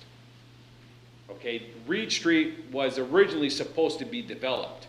There were supposed to be 4 more buildings there, 4 more apartment buildings that never got put in after Dayton Canan's father got sick. Everything came to a standstill, and that's why those other 4 buildings never got put in. There was supposed to be 8 buildings there, not 4 of them. But there has been no discussion. What's that? There's been no discussion. Lori's question. No, as far as discussion, one-on-one discussion with them, no, I don't have a problem. They want to pay me for half of the surveying, I don't have a problem with it. You want to split the land in half, give me 25 feet, give them 25 feet, doesn't bother me one bit. I'm gonna. Okay, but that's up to them, you know, No, like no, I said. we're just asking the question. Yeah, that's fine. yeah, I just, listen, I have no issue helping you, you know, and this ends up that you would pay tax on it, it's a win-win.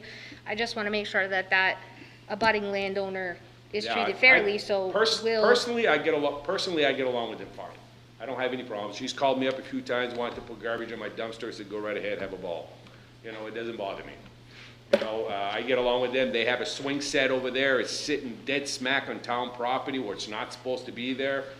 Somebody picks up the land and then the swing set can stay there. I know the kids at my 4 buildings, they go up there and they play with their kids, so I don't have any issues with that. I would have a question since Gary Dufour is here, he's on the planning board.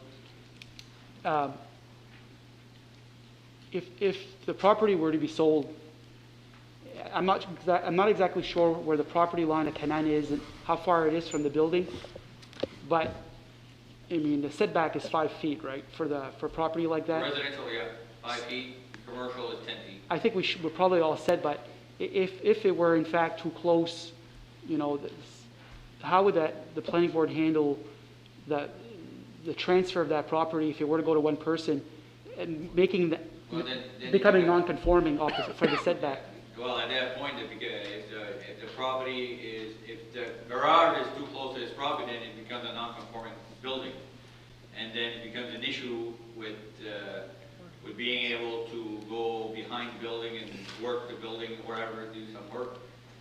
Years past, I mean, years past, it's always been offered in a split situation where the abutting landowners each get a chance of buying their share or acquiring their share at this point. If you just want to give it up for what Mr. Sear had the surveying done. If he wants to pay for the initial surveying, that's fine. But the only problem you have there is to make sure that when you release Canal Street, is that Reed Street stays whole, going all the way into the undeveloped land. It does.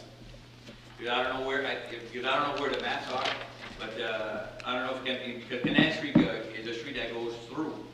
But is Canal Street the precedent? No. Is Reed Street the precedent? Canaan Street goes to Reed Street, crosses Reed Street, then it continues Canaan. Okay, Reed Street goes straight through Canaan is what it does, and I'm only going from 25th up to Reed Street. I'm not crossing it. I'm only going where the end of my property line is. So you're not calling Reed Street? No, we're not landlocking nobody there, because if in the future, if something does happen and they want to bulldoze Reed Street all the way up to the top, they can do that. Well, no, that's it. It's still town property all the way up there. Well, it's still.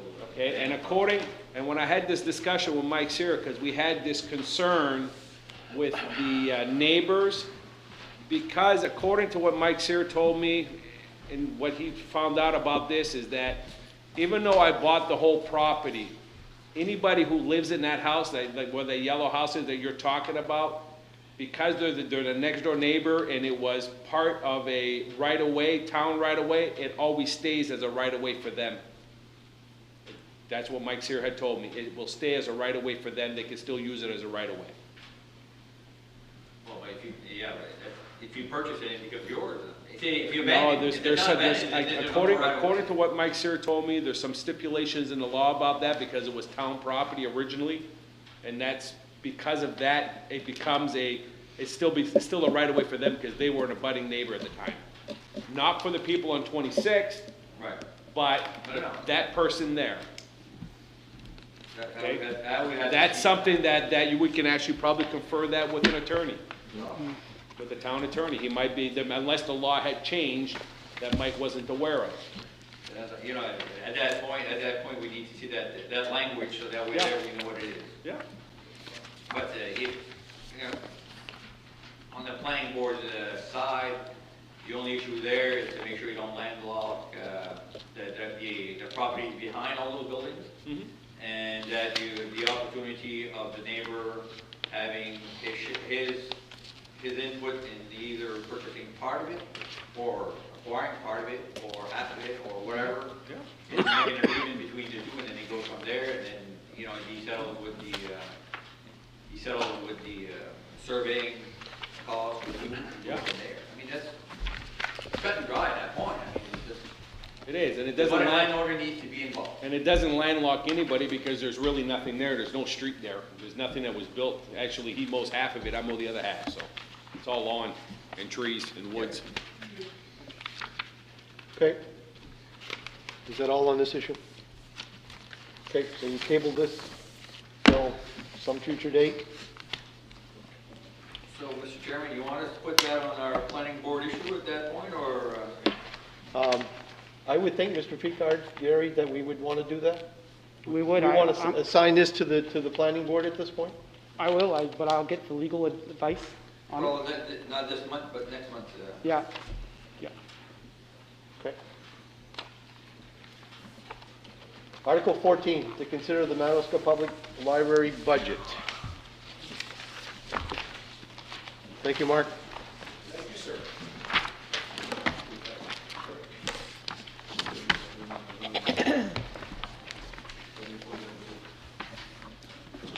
So, at our last budget meeting, we were left with two different recommendations, one from the board and one from the Finance Committee that were for different amounts of money. I think Finance Committee was going to support the full request, and the board had a reduction of $10,000 compared to last year. And so the board had a question as to having two different recommendations, what would the townspeople be able to act on? And so I did get legal advice on that, and it's sort of an open-ended article at that point, and the townspeople could choose one over the other. And so I did get that clarification from you. I know that the library board met. Ken is here tonight to review the budget cuts that this board was asking for, was proposing. His board met and they've agreed to reduce their budget. They've also agreed to reduce his salary by half of the amount, roughly half of the $10,000 reduction. And so, again, Manon was very helpful in helping me find some information on the library board, the library, a memorandum of understanding that we have, that we share. Ken is an employee of the town that we provide to the library. And so my biggest concern was that, you know, Ken was the only employee in this town, as an employee of the town, who was taking a cut in pay, and whether or not that would warrant further discussion by this board. I think that it does merit discussion. And that's why, you know, first of all, the intent of the article was to basically come back to you to say, okay, we have two different recommendations here. I have the legal opinion on that, and I also have additional information brought to me by the library board that I'm putting before you. So with that said, Ken is here for any additional questions that you might ask of him, and you guys can talk about it. Can we take it as two separate issues? Well, I would make a motion that we just put the article in as we always have done, or not we, but this is what the board's recommending. I know Chris asked if they could have their own article. I feel like that's opening a huge can of worms, because the next time we come through a budget, then we're allowing the finance committee to have warrants on you know, for the public works, and we don't know where our budget will end up at all, and so I don't understand why we wouldn't just do it as it's always been done and put whatever the board's recommendation was, and then just put not recommended by the finance committee. So that would be my motion. I don't, you know. So you're making a motion at this time. Is there a second to? Second Lori's motion. So we have a second. Any other discussion? Anybody else have anything to say? I mean, that's pretty normal. Yeah, go ahead. Yep. The only reason Lori is right, that's the way it should be. The only reason the finance committee wanted that extra amount is, let's say you go to a town meeting and the voters turn it down. They say, no, we don't accept this amount of money. Then what happens is probably have to have a whole new election.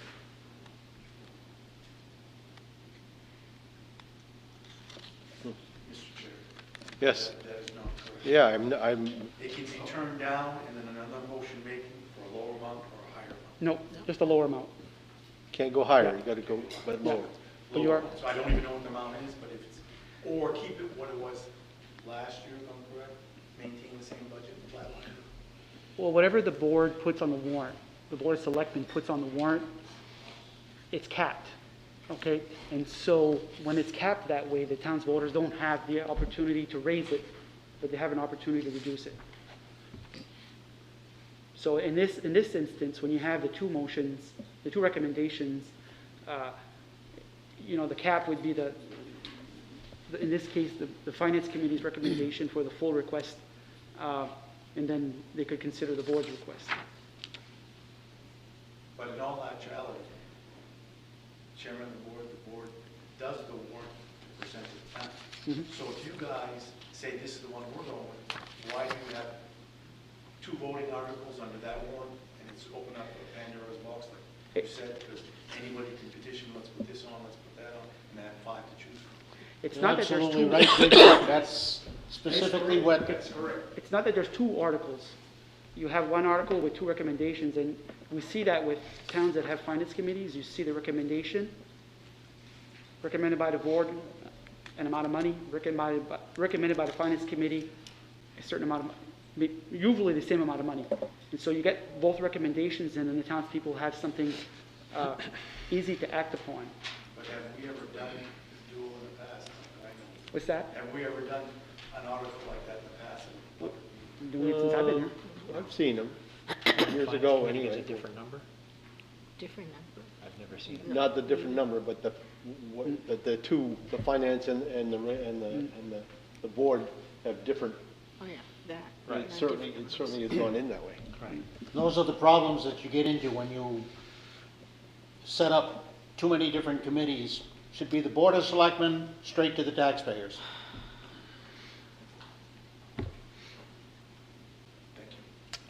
Any other opinions, or? Ken, did you want to say something? No? You're all set. All right, so we do have a motion, right? Lori? Motion in a second. And a second. All in favor? Opposed? Motion is carried. We're not, Yeah, I don't think are we're done we, with we're it. not done. We're not done yet. So I guess I can start, because when I did make that original motion for the cut, I did refer to page 2 as items that were looked at during that cut. So the last thing I want to do is have your salary cut.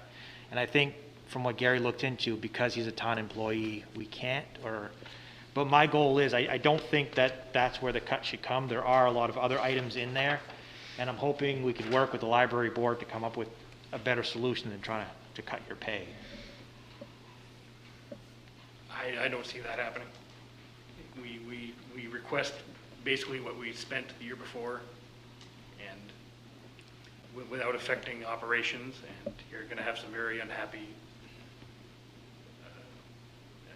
community members if you do that. Yeah. Have we at all looked into, and I understand we don't want to cut services we offer, but have we looked at maybe slow times in the day that we could either cut an hour off of a day or cut a day in total, and maybe reduce some of the library aid wages? And I'm already reducing we reduced when I came on, we had 5 aides. Now we have 3, and we've reduced their hours twice since I've been here. And we're doing it again this time. So where I get lost in all this is that the librarian, the position is a position of the town. So we provide an employee. Right. The librarian position is the library's, but the employee is ours. And so the library board, where I'm not sure what's right or wrong here. The library board, probably, and Ken probably was working with them to make things happen, to go along and accommodate, agreed to cut his pay. Okay? I don't know that that's necessarily their decision or this board's decision, because he's an employee of the town, but he works under their purview. Okay, so Ken, like all employees of the town, get an annual evaluation. It's done by the library board because they're the ones that work with him. They're the ones that know the operation. They govern, they see what's going on. It's their wheelhouse. But those evaluations get completed by them. They get sent to me to sign off and put into his personnel file. And so I think that, I don't know that the memorandum of understanding that we have with the library breaks this out enough for us to understand whose authority is it to reduce or decrease his pay, our employee's pay, because it says clearly here that he is our employee. And so I don't want to take away from the library board that they don't have the authority to set his rate of pay. I just don't know that it's on us or them. I mean, Ken, maybe you can historically talk to us about When I was hired, my pay was set by the library board. Okay. There were numerous things that happened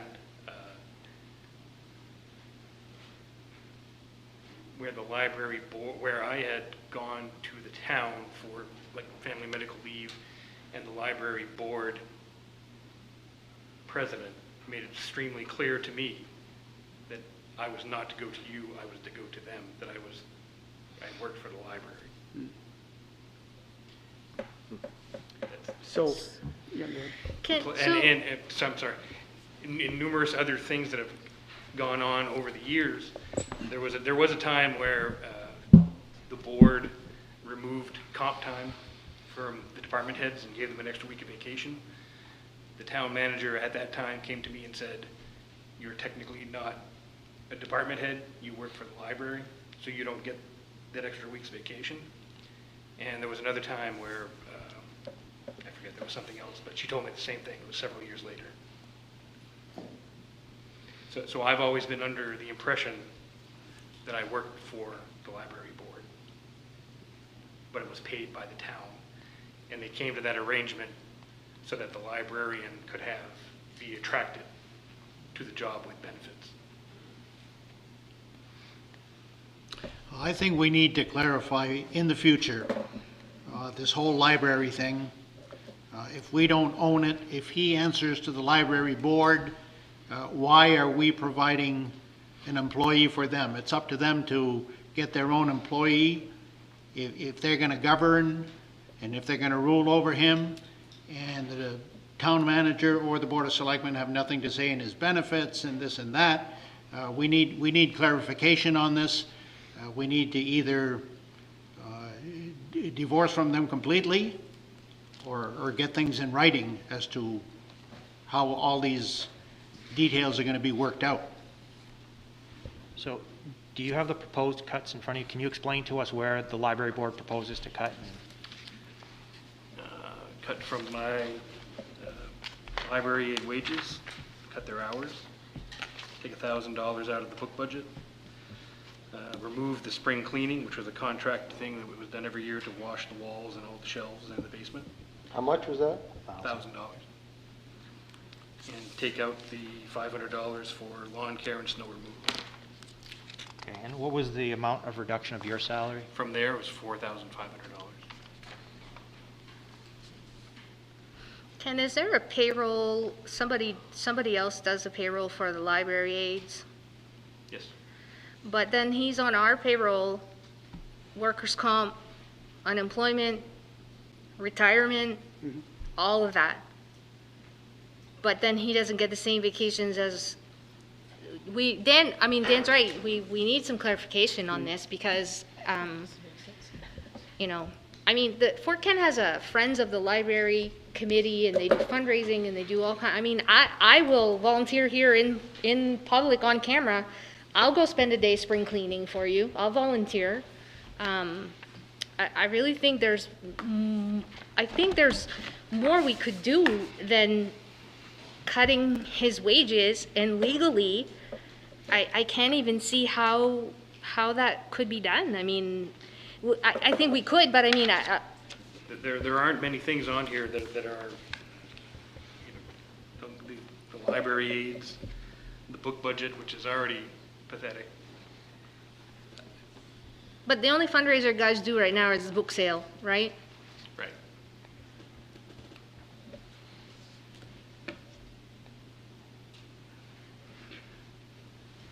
So I'm going to go back to something that I had kind of expressed my concern in respect to their budget. We are already, July, August, September. We're already one quarter into the budget, and so the cuts are going to be. They've been operating under the continuing resolution like we have under COVID, but the cuts are going to be more strongly felt as they're going to absorb them. They can't spread that out over the course of 12 months. They got to spread it out over the course of 9 months. And so I think that we need to have a better understanding, figure out what the gray areas are, have a joint meeting again. There could be potentially couple of board appointees, to go sit there and meet with their couple of board members and the administrators to kind of try to get a better understanding, so we have more answers, so we can be better informed moving forward. There's no doubt that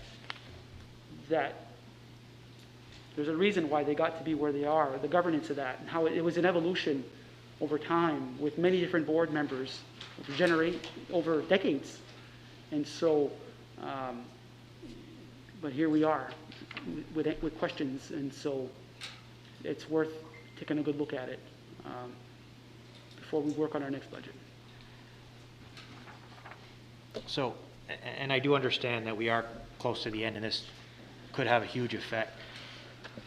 Since I made the original motion to cut the $10,000 from the library, considering that they're looking at cutting $4,500 from his salary, is there any way that I can make a motion to adjust my original motion by the $4,500 to ensure that his salary doesn't get cut this year?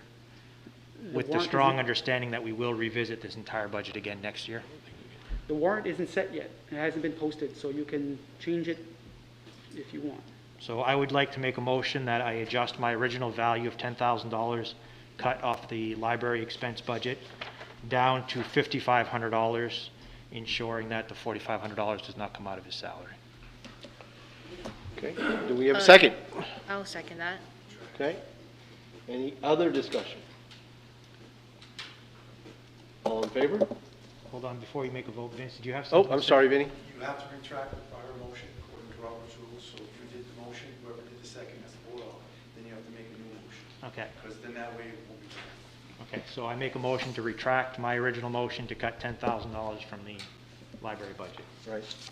Okay, wait, where's the minutes? Because I think, I believe Dan was the I one who think Dan seconded. I don't, you did? And are you going to retract it, your second, or? Yes, I'll retract the second. Thank you, Dan. Okay. Do we need a vote on that? Yes. We do? Yes. All in favor? Opposed? Motion carried. So now I'd like to make a motion that we ask the library department to cut $5,500 from their budget for this year. Can we say the operating side? Okay. Like, so that this doesn't come back again? So from the operating side of their budget. I'll second. Any other discussion? All in favor? Opposed? Motion carried. Okay. I don't know if we're gonna meet with the whole library board or how this is, I just wanna make a point. I would love to have a conversation with you about maybe putting together, like, there were a lot of people here in support, and I really think that, you know, we have the names of those people, and I would be very comfortable reaching out to them and saying, hey, could you guys help me do a fundraiser? And let's see if we can, you know, I think I can get volunteers for spring cleaning, so let's see if we can go about it that way, okay? Before he leaves. Okay. Before you leave, can we ask the finance committee to revisit their vote on our new number now? Is that something that's acceptable, or? That would be a possibility, because what happened, we never had a second to our motion. Right. You never did? Really? Not to the one recommended by Okay. Right. the Board of Selectmen. So you want We to, had to talk to Chris. you want to reconvene the meeting of the finance committee? We'd have to post an agenda. I mean, we could ask them if they want to. We not necessarily force them, but. Yeah. Well, I would be willing. Okay. Get in touch with Chris. Okay, we'll do that. Thank you. Thank you.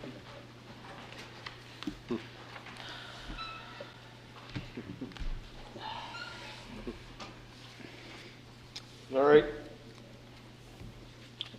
Where are we? Article 15. To consider an article for the town meeting warrant to release sewer line easements at 170 Main Street on tax map 5, lot 161-93, Vitel Drive on tax map 5, lot 162, 91 Vitel Drive on tax map 5, lot 162, and on property located on tax map 5, lot 164, all in Madawaska. Okay, so I want to, I'm going to give you an update on this.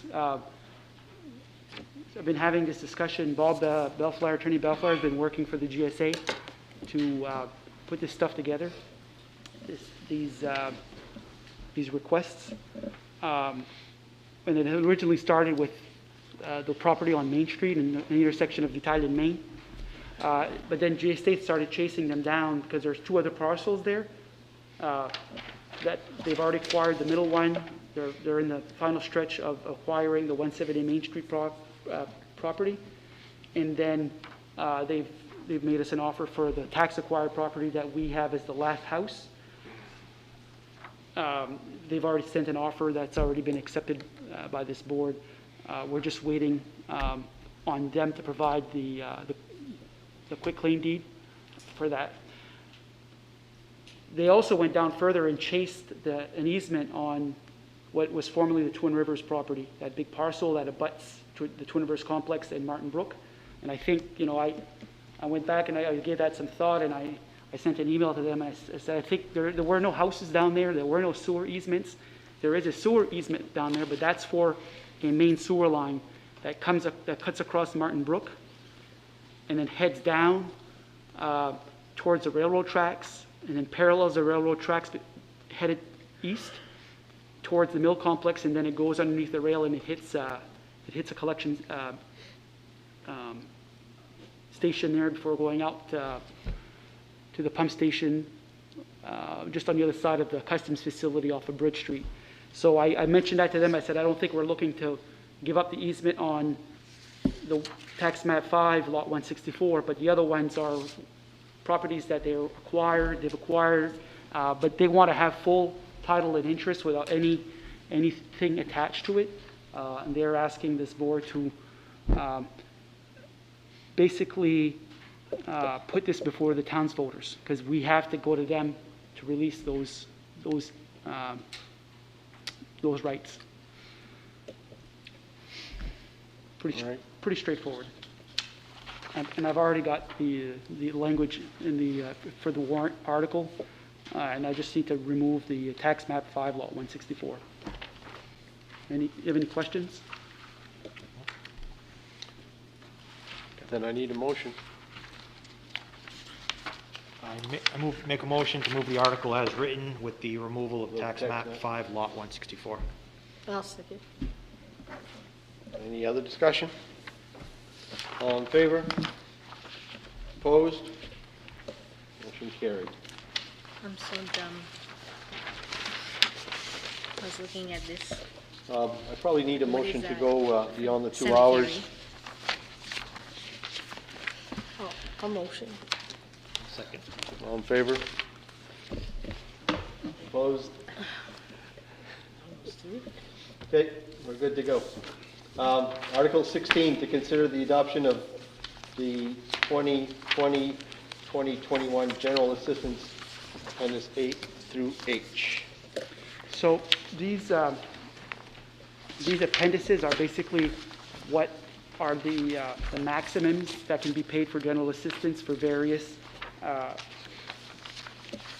means of assistance, be it food, medication, heating, rental.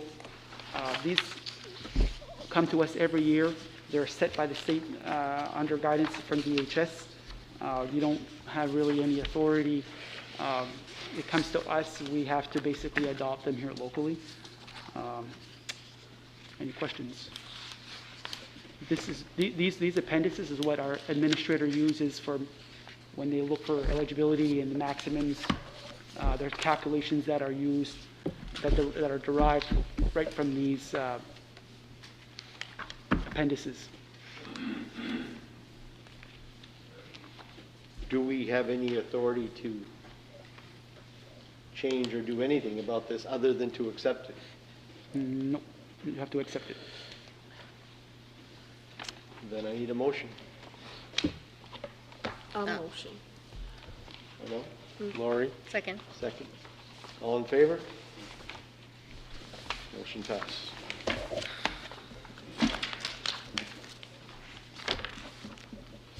Article 17. Consider the 2021 town roads paving project. Kevin, you want to come up I to think the we hot kept seat? the best for last. So I'll kick it off here. Kevin also has a request that he put before you. Oh, yeah, right. As well. I think that should be other business, and I wanted to mention that earlier. So Yeah. before we get done here with this article, and before we adjourn, Kevin's going to be on the hot seat, and we can talk about his hot topping project, if you will, the work that he's done, and the work that still needs to be done. I'm going to kick it off here, this discussion. What you have in front of you was last year's proposed 2019-2020 road paving repair and paving project that was considered by the townspeople last year. And that one listed the roads, the length of the roads, the width, the estimated tons, an estimated cost based on an $82 per ton price to purchase and have the product put on the surface. You have it broken down by roads and in-town streets. And so back then, the board was looking at a roughly $3 million project. And we, that was approved back then. But then COVID hit this year in March and caused the board to reconsider under the authorization to kind of take a pause and reassess whether or not we wanted to go forward with this. So in the discussions that we've been having on and off related to this, prior board meetings, it seemed like there was a desire to maybe do something next year, but the scope was questionable, the scope of work, the amount of money to borrow. And so what I've done is provided this as a background. I think I'll let Kevin, before I let this go here, Kevin can talk about the priorities and how he feels about this here, which you have, which was last year's proposal, and the quantities and the streets and the roads. I've given to you a set of loan amortization scenarios, starting at $1 million in $500,000 increments up to $3 million, with terms up to 10 years, 15 years, and 20 years at a rate of 2% interest. So we recently, with the bond bank, secured a loan for our sewer department at 1.375. There's no better time to borrow than right now. I can't tell you what the market is going to be for the bond when we would do this. If we were to move this forward, it would be borrowing in fall. The municipal bond bank has two borrowing periods. They have the spring bond and the fall bond. I would be more apt to want to borrow in the fall bond because that would allow us to be able to kick off that first payment further down in another budget cycle when we have some debt fall off the rolls that we have right now. One particularly, which is a loan that we have with Katahdin Trust. Two payments left on that at $117,176. So right now you have a range of payment plans.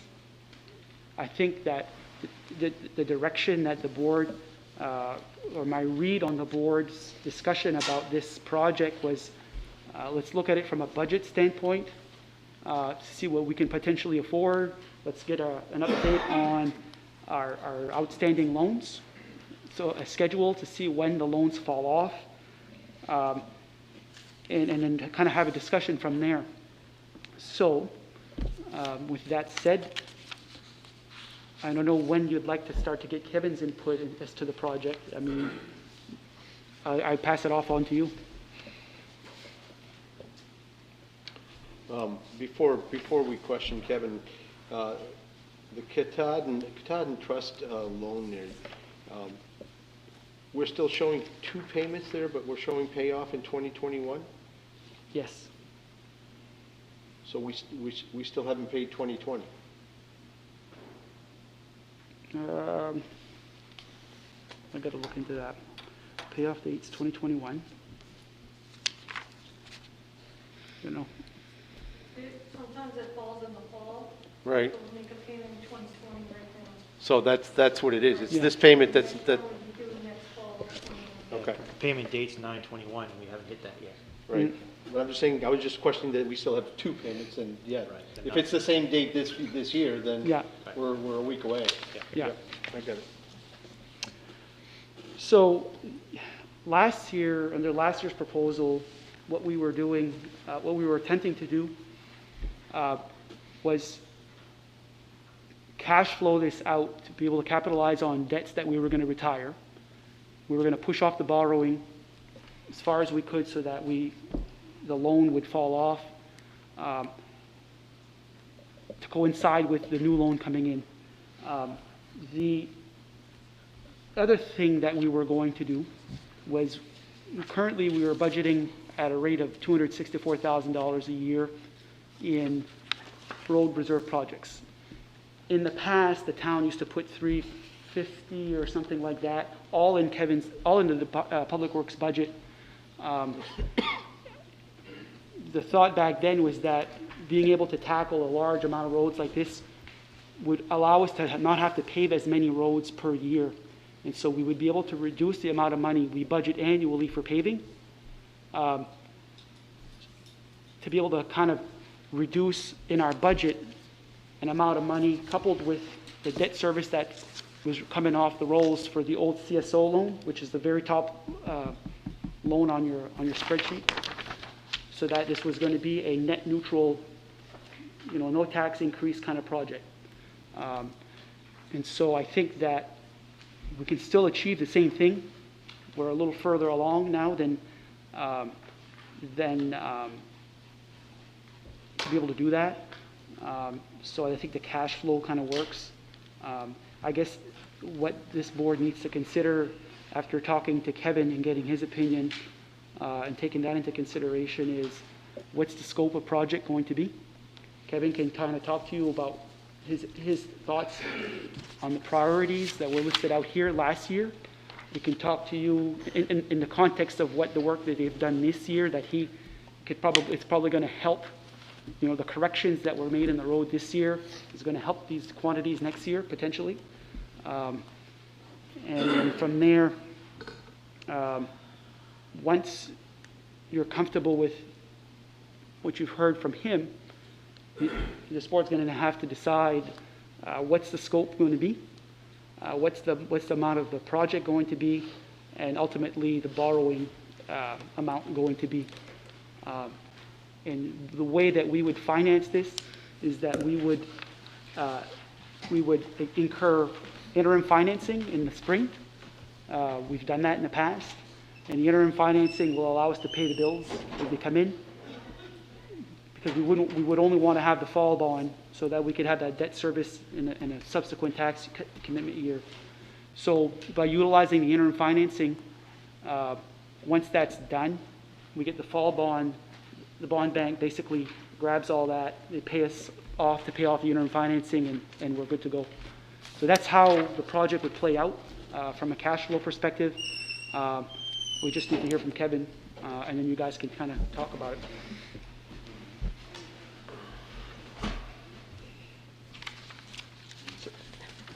No pressure, Kevin. As you know, our roads are in dire need of repair. And we're beyond, some of them were beyond, how do I say that? They're in tragic need of top coat and stuff like that. The issue is that how much do we put and where do we put it? I know that we're in a predicament right now with the money situation, but the longer we wait, the more expensive it is. So I just want to get, what you guys feel as far as an amount that you feel comfortable, if you feel comfortable borrowing this year or holding off a couple of years or whichever. That way I can make my plan and, my plan of attack and figure out how we're going to try to give the taxpayers the most bang for their buck and the best we can do what we have to work with. As of now, this year, we've been patching, as you see, on and off. How do I say it? It's not the best way, you know, or definitely an overlay is the smoothest way, but we're doing what we can. We're patching the places where it's falling apart. We're digging up where we can, where there's soft spots, and filling it in with material, adding pipe for drainage if we have to. It's very expensive. We've done so far Lavatsu Road, we did 2.5 miles. We put 28 loads on that of hot top. We've tackled Lakeshore Road from Al-Walett's all the way up to almost the golf course. We put 21 loads down on there. We put 1 load on Greenpoint. We ran out. We probably have half a load left of patching towards the town side. And now we're about halfway done Guyana Road. We're up to Lucian level. As we put down on Guyana Road, we've added 20 loads so far. We probably have another 20 left before we hit the end of the road. Like I said, everybody's got a complaint or a request. We're trying to knock off the priorities, the most traveled, the worst condition roads first, and then we're just going to disperse it as we go to secondary roads, less traveled, stuff like that. So I don't know what you have in mind for as far as if there's any borrowing, or I definitely don't want to make that decision. But So I do have a couple questions. Yep. So if we were to say, hey, here's $3 million, do the entire project, how big of a time frame would you have this project completed? Is it a year, 2 years, 3 years? That would probably be a 2-year project, because what's going to happen is that you're going to have to do, like, I would tackle maybe the back roads the first, because they're the worst off. Yep. And then after that, what we got to do is we got to prepare in town, lift up catch basins, you know, set the storm drains and sewer covers. I don't want to do that a year ahead of time and have the plow bang that all winter long. So what I would like to do is that the state projects don't come out till the end of July, August. We tackle the back roads from probably the end of May, June, when the frost and everything's gone and we have stuff prepared, till mid-July. And then after that, if they say they're going to come back in September, it would give me a little bit of time to prepare in between. And we're going to go as much as we can. If I can get something done in town the first year, we're going to do it. But I'm figuring it's going to be a 2-year project at least. So with that said, I know Gary was playing with some numbers, and I believe, Gary, what you said is some of that money would be coming out of what we're already giving him for road repairs. Given that some of that will be taken away, is there going to be enough of that left that on year 3 and 4, if other roads start deteriorating, that you can fix those, or do we need to play with that a little more? So what happens is that if you start playing in the designated, what was set aside for the hot top every year, that's not a good thing, because I think that what's going to happen is that I would probably try to base my loan, in my opinion, for maybe what the loan is right now, the occurring loan.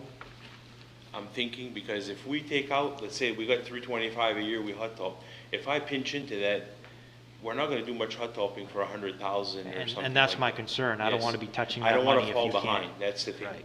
I want to be able to be comfortable and not add a cost to the taxpayers, but also not fall behind like we have in the past. Because in the past 10 years, we fell behind and then some. Right. And it's going to be very hard to catch up without it being costly. Right. So, I definitely agree with that. If they can afford to go ahead and do the $3 million loan, great. And if they can't, give me a number that's comfortable that, you guys decide, and we'll make it work for the best we can. Yeah. So currently, if you have the project, if you have the loan, you have the project, right? And so Right. Those are all still roads that are going to have to be done. Well, yeah. And so, but you're going to be faced, or the subsequent boards are going to be faced with either funding that, taking some big bites at it and funding it through an annual tax request in the budget or further lending. And so I don't see that these projects are going to go away anytime soon. I Yeah. just think that this board needs to consider long-term. 20 years is a long time on a paving cycle, I find. If you were going to do the $3 million loan, and I'm talking out loud so people can hear, at 15 years at 2% interest, you're looking at an annual payment of $231,000. We currently have in the budget $117,000. So Kevin, in his budget, right, the proposed budget that we just looked at, has $264,500 in road reserve, I think, road project reserve, and then he gets another $100,000 in his budget for paving, like for cuts and cold patch and patches here and there, random kind of work. And so I still think that the board would have the ability to, if you were going to go with the $3 million project for 15 years at 231, you would basically have to reduce Kevin's budget or the road reserve budget, capital reserve account by about $100,000. 114. 114 Yeah. to be flat from a budgetary standpoint, from going to the tax voters. And that still leaves. Gary, can I, so tell me how you're getting to that figure when you say that it would be flat. How do we get to that figure again? Are you assuming, again, that we're talking this particular type of interest rate? I know you mentioned 15 years, and I don't know when we talk about roads, Kev, I mean, are we talking, 15 years to me is like really, roads don't last 15 years. The state cycle, they're usually pushing 7 to 12 years. That's what, if it's a high traffic, it's on the lower end, and if it's a less traffic, it's on the higher end, due to the wear and tear of the hot dog. So what is that, how do you reference the roads that we have to deal with? Where do we I've rate seen there? some that were hot top 15 years ago, and they're still good, and I've seen some that were hot top 6, 7, 8 years ago, and they're beaten to nothing. It all depends on preparation and traffic and stuff like that.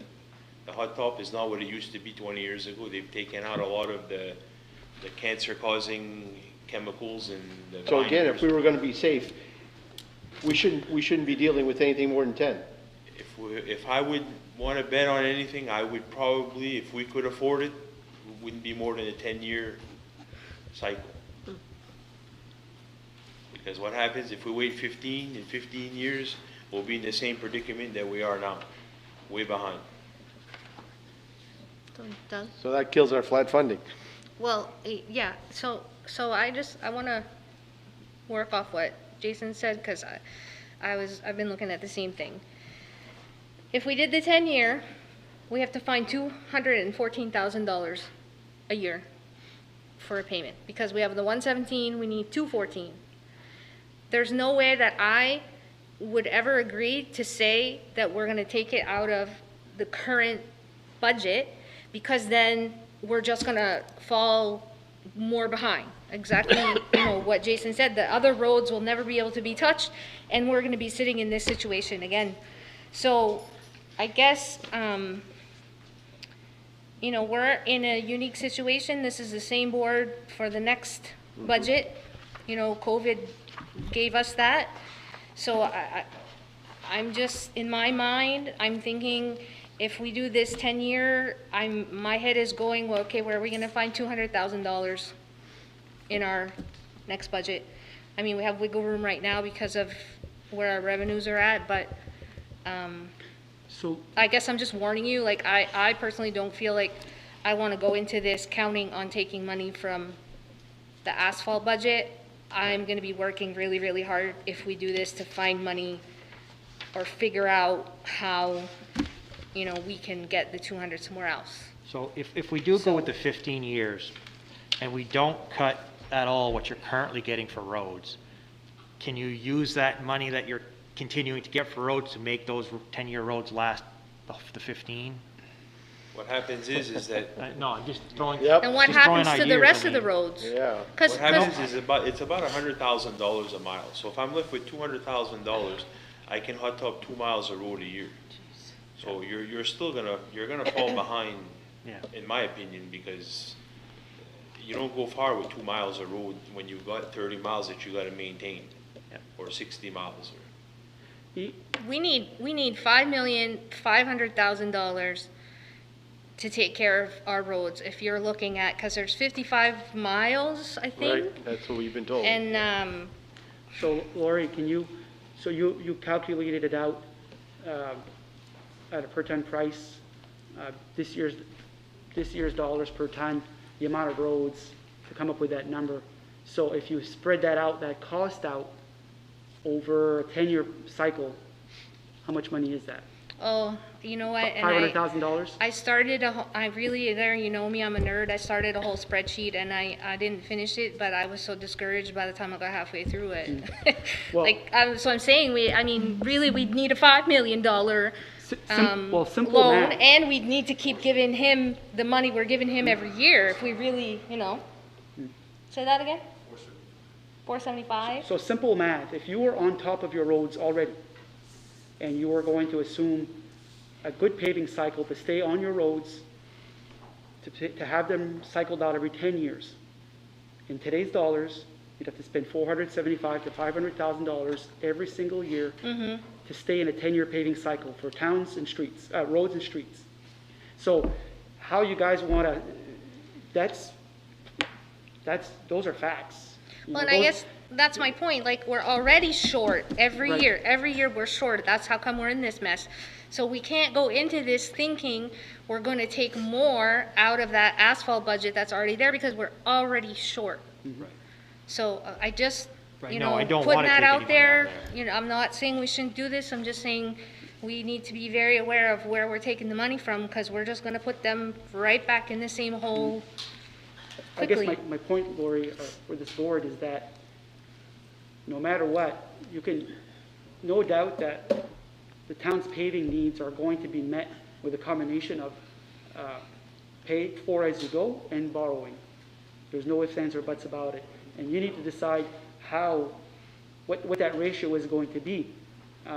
So when you look at debt service and spreading out the cost, does that work out better? Is that able to get you caught up quicker? And are you able to put down more paving per year as a result? Or what's the sweet spot? What's the balance? What's the ratio that you want to have borrowing and pay for on every single year? Based on, we can round that up to $500,000 a year because the cost of asphalt goes up every single year. A past board member years ago had addressed this. Gentleman sitting right there, Mr. Dave Moran, had convinced the board that it'd be to the advantage of the town to set aside $500,000 every year to address this hot top issue. Subsequent boards thought that this should not be continued. Thus tonight we find ourselves back in the same mess. Apparently we don't learn from our mistakes. So that just goes to saying we can't take more money out of that. So whatever we do, we have to realize that we have to figure out how to fit this into a budget without stealing from that account. Right. It's already short. Yeah, no, I wouldn't entertain cutting that at all. No, and that was your That's not what I'm point. looking at, right. Yep. When you say cutting, are you talking about both his line in his budget plus the Either- road reserve? The two, one of them's 2 something, the other one's 100,000. Yeah. I wouldn't touch those at all. Okay. I'm just working with the difference in years and figuring what we can Right. do and to try to, you know what I mean? To make the loan payments worthwhile, but at the same time, not cutting us short. You started talking about if we were going to address all of these particular projects, these roads, that this would be a 2-year affair. Yes. So at this point now, do we consider this maybe to be a 3-year affair so we can kind of borrow in a different direction, at a different time, and This is the lowest interest rates you've seen ever. Yeah, I don't You're- think you you're want to gonna- split that up into two I think loans. We we're gonna split have it up costs- too much, we're gonna cost ourselves more. You have to consider that, it's gonna be this board's decision, but you have to consider that, it's always tough going to the taxpayers, number one, to ask to borrow, to spend money like this. Number two, you don't know what the interest rates are going to be. They're not better, you're not gonna find better rates. And number three, I think that, again, I'm gonna go back to what I was saying, if we're just gonna look at our debt service and we have a $117,000 loan falling off, and that's what we're comfortable with for a payment, then we can only afford a $1 million project. Well, his $264,000 road reserve account is not going to be able to cover the gap, okay, because we didn't incur a bigger loan. And I'm not saying that we gotta borrow more money or spend more money. What I'm saying is that knowing that we have 55 miles of road, knowing that we ought to be spending, if we were caught up and on a good paving cycle for 10 years, stretch it to 12, whatever, we're spending $450,000 to $500,000 a year to keep up on it. We inherited Lakeshore Road, it's 4 miles, okay, that we didn't have to worry about before. Back in the day, when I was a selectman in Frenchville, it used to cost $40 to $45 a ton to get this stuff put down. We've more than doubled that cost right now. And we have more roads to take care of. So, it's tough. We have 3 loans here that are gonna be paid up within a couple of years that look to be somewhere in the 180,000. I mean, yeah, 180. I don't know if somebody can add those 3 figures together there. I did add those up. There's I 3 didn't loans. add them, Doug, because we need a plow truck and a fire truck. That's why I didn't. I don't I mean, think- we're getting, I don't like, think you can look you know at what I your- mean? I don't think you can look at your equipment that's gonna fall off the Yeah. walls here, because you're gonna find that there's already other equipment that's gonna need to be replaced. What's falling off, that's gonna be gone, that I think is not something that's reoccurring, well, it's gonna reoccur, but that's not a piece of equipment, is your paving loan for 117. At year 4, we have 4 years left on our street light project at $30,000. We got the ambulance loan in there, that's paid from the ambulance reserve account. The loader lease is $42,295. The other loader is we're not that far along. We're talking about replacing that one. We're going to rebuild the grader. We need a fire truck. So I think that, there's not a lot of loans that are going to fall off here that are going to allow, unless we stop buying equipment, or unless we pay for as we go, figure out a way how to do that, that are going to be able to give you some flexibility here to offset. Go ahead, Vinny. I agree with Mr. Daigle said. It was 6 years ago, we decided to designate $500,000 towards just hot top, and that went into a correct your budget. And I agree with not taking, because you need that just to maintain. So with today's prices, the new tar prices, you almost have to go through and put it to the voters to go with $1 million every year just for road maintenance. And take half of the mill, put towards a loan, and then try to max the overlay as much as possible to make up the difference. So you're gonna be somewhere around 275, 300,000. So if you push loan in 12 years, it's just gonna cut. I mean, we have no choice, because our road's gonna fall down, and they're gonna deteriorate so bad that in 10 years, we're gonna be, price of tar is more, we're gonna be putting more and more. So it's almost as if you have to take this one to the voters, in my opinion, and say, look, we want good roads, like it was what we did 6 years ago, to Selectmen Warren at the time. You want good roads, designate, earmark this much. We understand that half of it goes into the budget, take the other half, and whatever you can push on the overlay to offset the difference. I mean, The only thing that you're not aware of is the undesignated fund is at 0 or below, and that's the overlay. Don't touch that. okay, no, but the overlay. Don't touch it. The overlay is what you adjust every year to decide. No, Did right. you max it last year? We didn't max it last year. Okay, so So if you max it this year and take as much as you can get, I know you can gain another 75,000 there, and put it with half a mil extra, that's gonna give you close to your 300,000 to go for a 12-year. Well, you can't use your overlay to finance things. I understand, but it makes a difference to pay all the, it's a kind of simple count.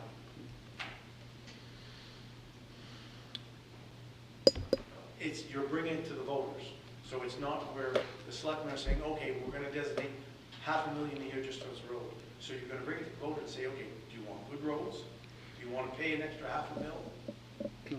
Like we did before, you know what I mean? We put it to the voters like that, we really before. So instead of having just $500,000 earmarked just for the roads, you put it as $1 million. I understand.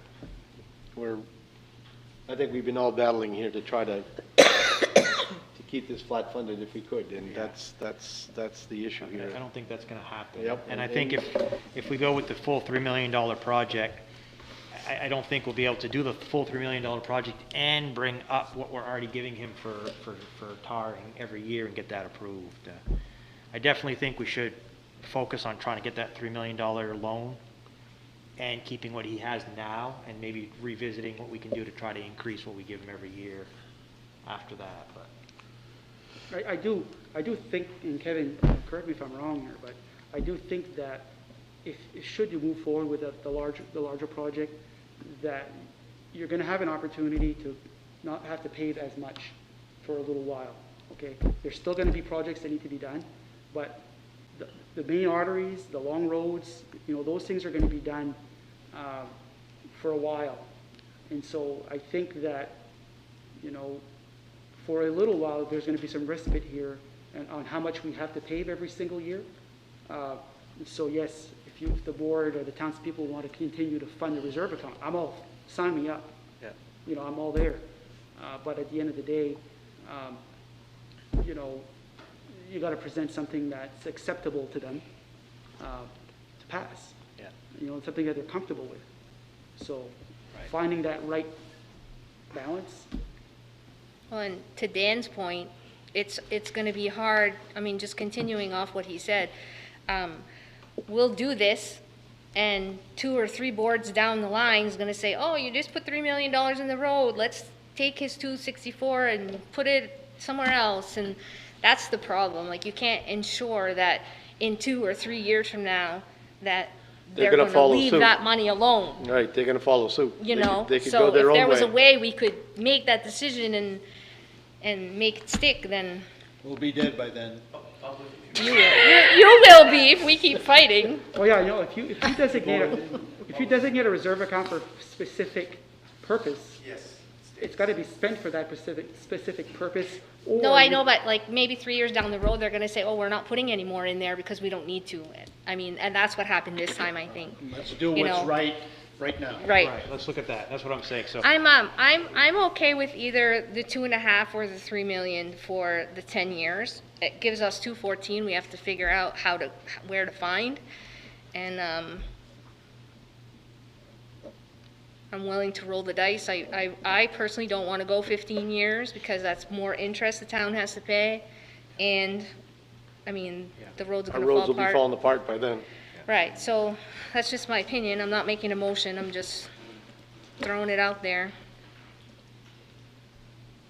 Well, Jason, do you want to follow through?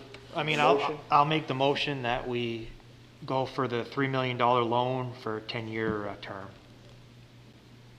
I'll second. Okay, so Yep, discussion. Do you need more details on that, or? well, last year the only thing that we did last year was that we were pretty specific in our project scope. Right. Because I think the board back then wanted to be able to show the people what was going to get done. Right. And not just have, here's a $3 million project. Right, and that's what You I'm guys are basing going to my decide where to number put the off. money. We're not going to have any idea where that money is going. And so that's why I kind of wanted Kevin to elaborate on this priorities, what he had listed before, as whether, Kevin, are you still comfortable with these priorities? I think that you've indicated that with the work that you've done this year, and you still want to do some more work, we're going to talk about that, that's going to help you on your tonnages, because there's been a lot of corrections to the road and the crown and the Ponce de Vache and all that stuff. So That's gonna help you in your shim for the paving project, if you will.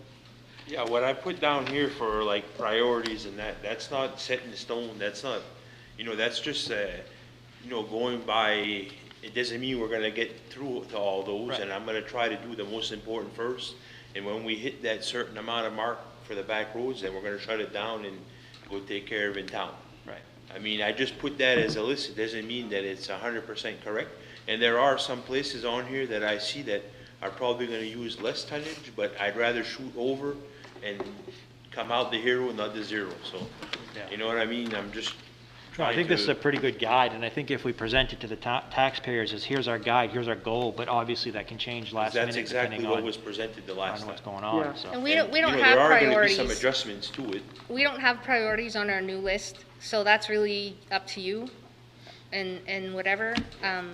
But is that But you're something- saying the list as a whole is good. Yeah. So In my opinion, there's, you're gonna some of include it's that in gonna your go, motion? some of it will fluctuate in priorities, especially in town, because, you know what I mean? There's some places that we can probably do a little bit without, or just put one finish coat, just to correct the road but I had put down for like a binder and a finish. So I can take that and put it somewhere else. So there's gonna be adjustments on that list, that's just what I threw together. I mean, obviously, over a year or two, the priorities are gonna change, because you have a culvert that collapsed, or a road that washed out, or that's gonna change with. Can we assume that the figures that we're looking at here will roughly stay the same? I'll tell you that this year, the prices, it's fluctuated. It's not going by oil no more, it's going by manpower, because the companies are having a hard time to find workers, so they gotta crank up their price on labor to pay people to work, so that's gonna affect obviously the tonnage. The oil has stayed the same and the material hasn't changed, but it's like anywhere else, they're having a hard time to have people, good people to work, so if you want good people, you're gonna have to pay the money, and that's what's happening.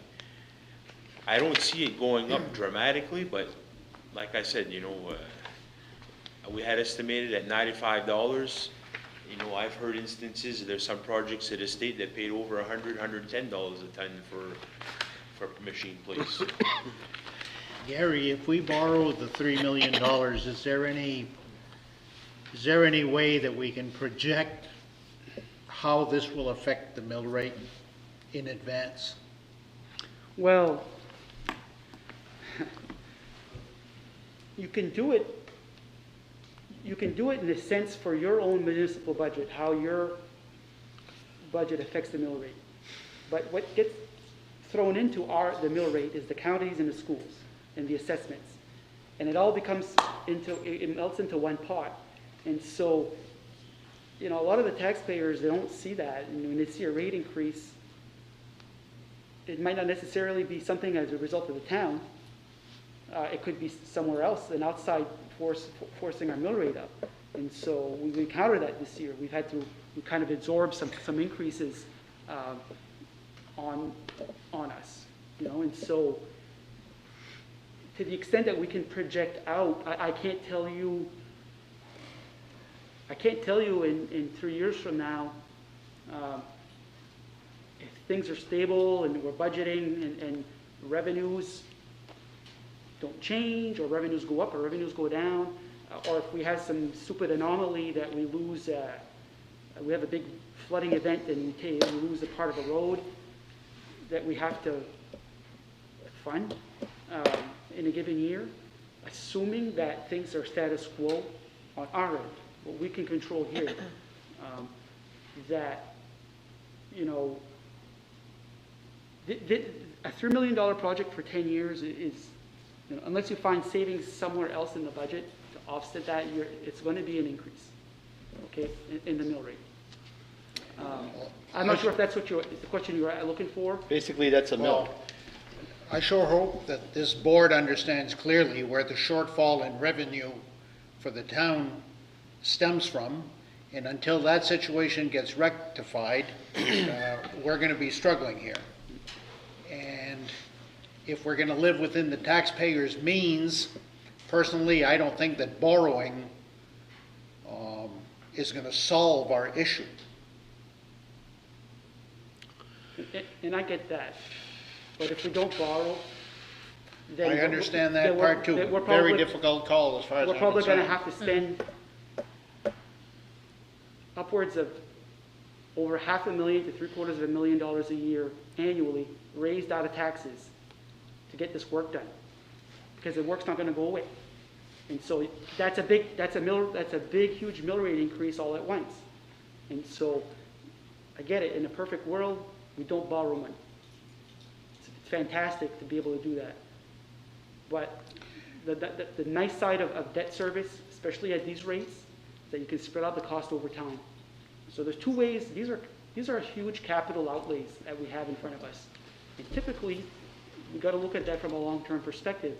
You can either put the money aside in reserves, and when you have the pot of money to spend it, you spend it. In this case, a decade worth of tough budgets, and coming out of that started with the 2008 recession, moving on down, the Mills assessment, moving on down. Revenue sharing, the town of Madawaska used to get at a high $850,000 a year in revenue sharing. And that was whittled down to a low of $237,000. Imagine had we been able to have all that same level of funding over the last decade, that $500,000 that's $500,000 a year over the last $5 million that we've lost over the last decade to be able to do this kind of work. And so, I get it, you can't spend willy-nilly. And if we had a glass ball to look into and peer into the future, it'd be fantastic. All I can tell you is that we've worked hard to get revenues going up in the other direction. We've been able to accomplish that. But I can't guarantee you what next year is going to be and the year after that, because we don't know. Yep. Should we then say that, we definitely do need to borrow money to pave roads, but from what I'm hearing, that there's a lot of differences in opinion. Should we say that what we've done this year, I've heard a lot of good things that, the people were happy with the patching. Should we do that again next year to see what the year after holds? Push it off a year, just to see where we stand? Personally, Kevin, traditionally, I would not support a loan. I would not support borrowing money, but seeing the situation with the lack of tax revenue, considering the deterioration of our road system in Madawaska, the roads need to be addressed, because if we wait any longer, it's going to cost us exponentially what it will cost us today to fix them. So, with that being said, as much as I don't like to borrow, I will support the borrowing, but I do have to say that I'm sure glad the taxpayers will be doing the voting at town meeting on this one. Right, they'll get the final say, so. Because definitely, our job here is not to spend money that's, I hear you. and we're here trying to balance the best of both worlds. Mr. Chair, Yeah, Dave? can I say something? Yep. Just a little project that we did when I was on the board with Vinnie. Before the Acadian Congress, the Mill Street turning into Main Street looked like it had been bombed. They were just as bad as the streets in Baghdad. And I remember talking to Christine. I said, we're going to get that hot top. People are going to be marching in there. I mean, we're having the Acadian Congress. It needs to be done. Well, that street is 3 lanes wide. Traditionally, we would have paved 3 lanes wide. But the lane going towards Canada was nothing wrong with it. I said, why are we paving that part? Is it because of the color? I says, let's pave the 2 lanes coming up, and we ended up saving 1/3 of the cost. Okay? we have a lot of roads like that over here. Younger Road is one of them. It doesn't need to be hopped off from one end to the other, and I realize the contractors don't like to do that, to pave a piece and then lift it up and go pave another piece. Canada has some of the longest roads per capita in any country, because it's a big country. And the only way they can keep up with their hot topping is by being professional road patchers, basically. And you do a great job at it. And between the patches, it's a little less lighter color, and where the patches are, it's a little darker. But they really do a good job, and it keeps it flat, and it keeps the wheels rolling. I think we can do that. I would recommend that we borrow the amount of money that that loan is being expired for. And if you can find a few more dollars to add to it, whatever that money would pay for a loan, to use that for a repair. And if we need to address this in 2 years down the road to do some more, because we feel that we need to do more, then at that time. But this year was a great year because Kevin did a great job by patching, not just patching, but taking care of the mud holes. Because had we had that hot top put on this year, we would have been skin coating over mud holes. And that would have lasted about 3 years, maybe 5 years. And we would have been to the same place again. So I think it's better off if you bite a little bite at a time than to bite a big bite. A big bite and to, again, put his budget in peril by skimming his hot top maintenance budget and trying to throw it on a 15-year loan or even a short loan. Steps back about 10 years ago, when we went in the first crisis with the mill. Public Works, Kevin had a budget of almost $480,000. We went in and raped them. We took it all. We offset the taxes so that we didn't have to raise the rates. In the anticipation we were going to come back and put more money into his budget, but they never, his capital funding, we never put money back in, so we never had an excess every year. We just took it. So he had money in his reserve account at one time. We went through and took to make it so that we didn't have to raise the taxes and make it so that the town wasn't hurting. So back years ago, in anticipation that we were going to turn around and use the money, we're going to go for a low interest loan to do the payment. That's a little bit of issue. So that's where we are today. Yes, exactly. And we gained, I hate to say this, but we gained 10 years on the back of the public works money. So we went 10 years without basically going back to the door, money to do it. We took all this money out of his account. Well, I mean, just to put things into context, and we're talking about the same time period, you know, the 08 recession, and that was really hitting in 2010, and, you know, revenue sharing dipped, okay, at the same time. The 2013 tax abatement, the loss of revenue from the mill, the town cut, the school cut, all of that, hardly any mill rate increases, was all absorbed. 1.2 million 1 year we had to absorb. Was all absorbed in operational and capital outlays. And so that's, you know, it provided tax relief, you know, it provided stability in the mill rate, yeah. But it was all, you know, stuff that needed to get done or replaced at some point in time. And here we are, you know, and It's putting, with more roads than we had putting some before. good stress on us, I can tell you that. And Mr. Moran talked about Mill Street. Well, you know, the town traded Lakeshore Road for Mill Street because you know, that was a state aid road. And they said, well, we'll take over Mill Street. We'll kind of fix up Lakeshore Road, MDOT, and then let you have that. We'll take Mill Street. Well, Mill Street, guess what? When the new bridge opens up, Mill Street's going to come back to us, and that'll be on our dime again. And so, I mean, we had no way to foresee that back then, right? That's the crystal ball that we don't have. That, unfortunately, it'd be nice if we did. But, and so, you know. Vinny, would you agree with Dave as far as taking a smaller bite on a loan? I'm going to say this, two parts. Yes, I agree with Dave. But with the 1.3-something% financing, you can't spit at that. So it doesn't matter if you take a smaller bite that percentage rate on that financing, we're not gonna see that again. Right. So when I say go the 3 million, you can always keep it in the bank account, and you're still gonna save money because later on it's gonna be 2.2, 2.6. That difference percentage is not gonna make a difference. So if you're gonna go get the money, so what if you only use 2.5 million? As long as it's still in a reserve account and you're not killing yourself, we're gonna lock in at that rate. You can't beat it.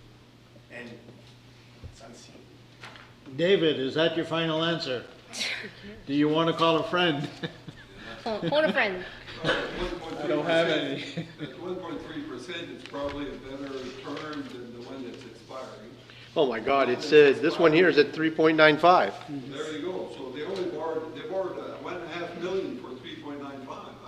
How much can you borrow at 1.3% and Still have the same payment? Same payment. Well, at 2.4. So the same payment. So what if they do the $3 million loan, and it doesn't say that we have to hot top everything in 2 years?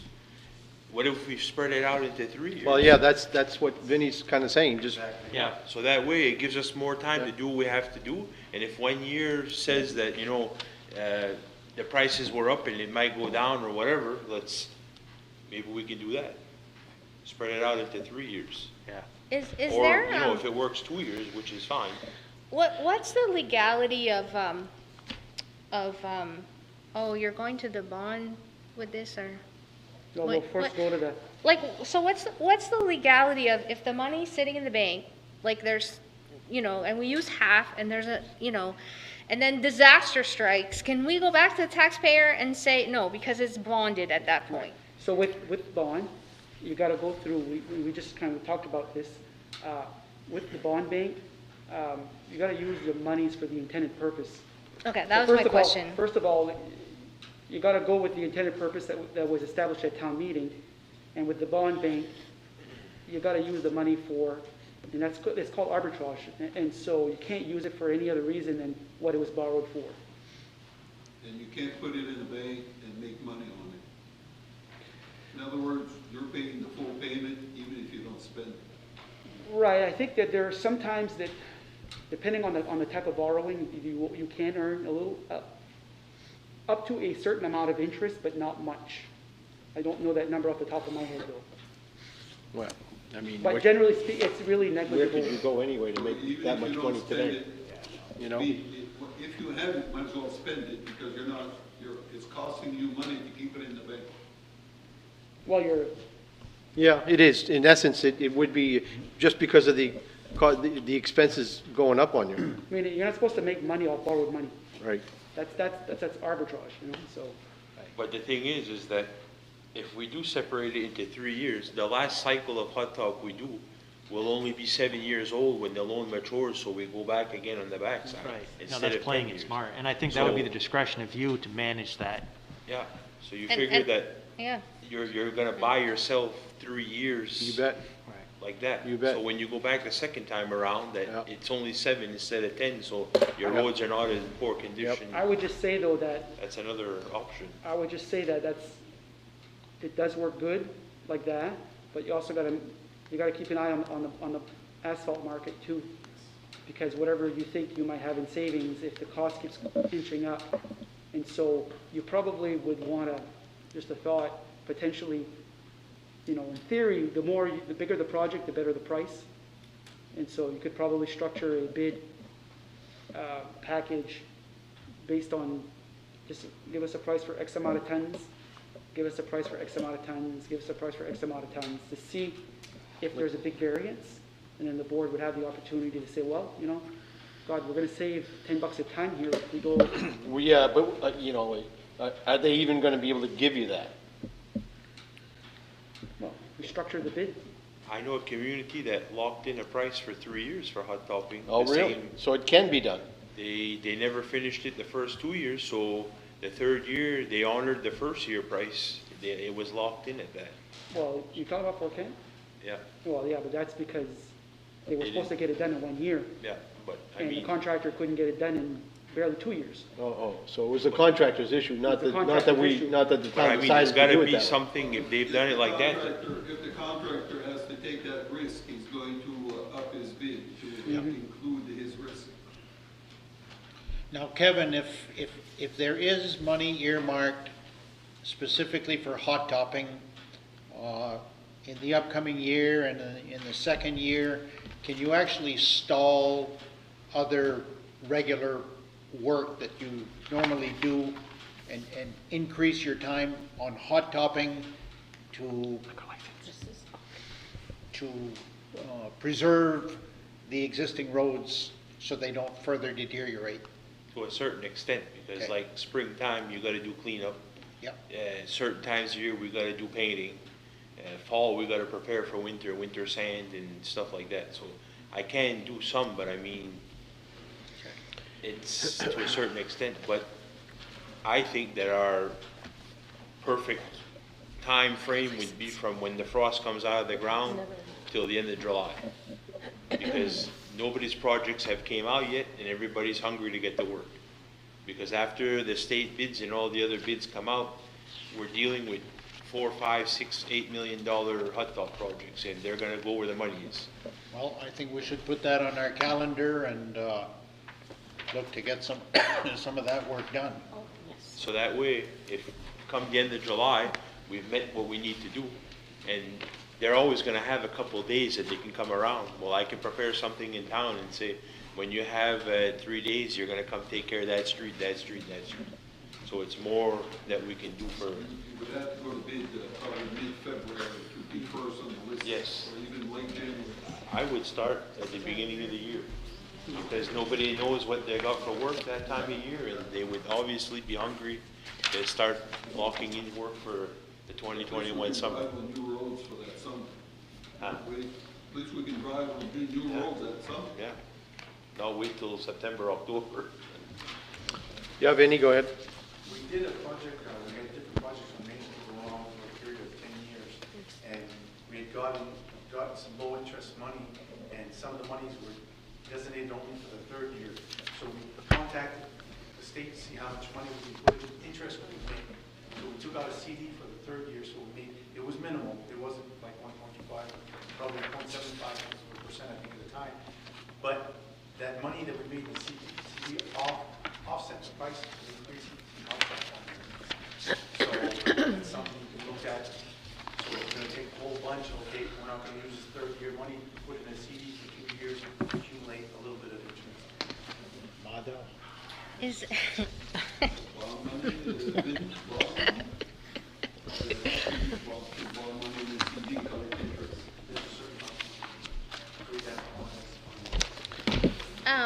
is there, okay, so to kind of work off all this conversation, does this specific list have to follow the warrant? And the reason I'm asking that is, my brain goes 100 miles an hour, and this might be the stupidest question ever, but if we borrow the 3 million, and Kevin does half or a third, and then, another third, and that money's sitting there, can that money be used on other roads, like if there's a road not on this list, can that be used there and his 264 or 364 stay in the account? Earning interest. If we can't earn interest on this, we're borrowing it for roads, does it have to be this specific list of roads in this project? Yeah, I didn't make the motion with the list, I just made the motion for the amount. So what's gonna happen is when we take our warrant article, we send it to the bond council, they're gonna wanna see the town meeting warrant as approved. And so whatever was enabled. Thank you. Whatever was enabled, and granted though, this had some language in it last year, so it was estimations, and, this is subject to change. But the bond bank's gonna bond council's gonna look at everything in that warrant, and that's gonna be part of bond council giving their opinion to the bond bank that, this is good lending for them. So, yeah, you don't have to be this specific, in the warrant article.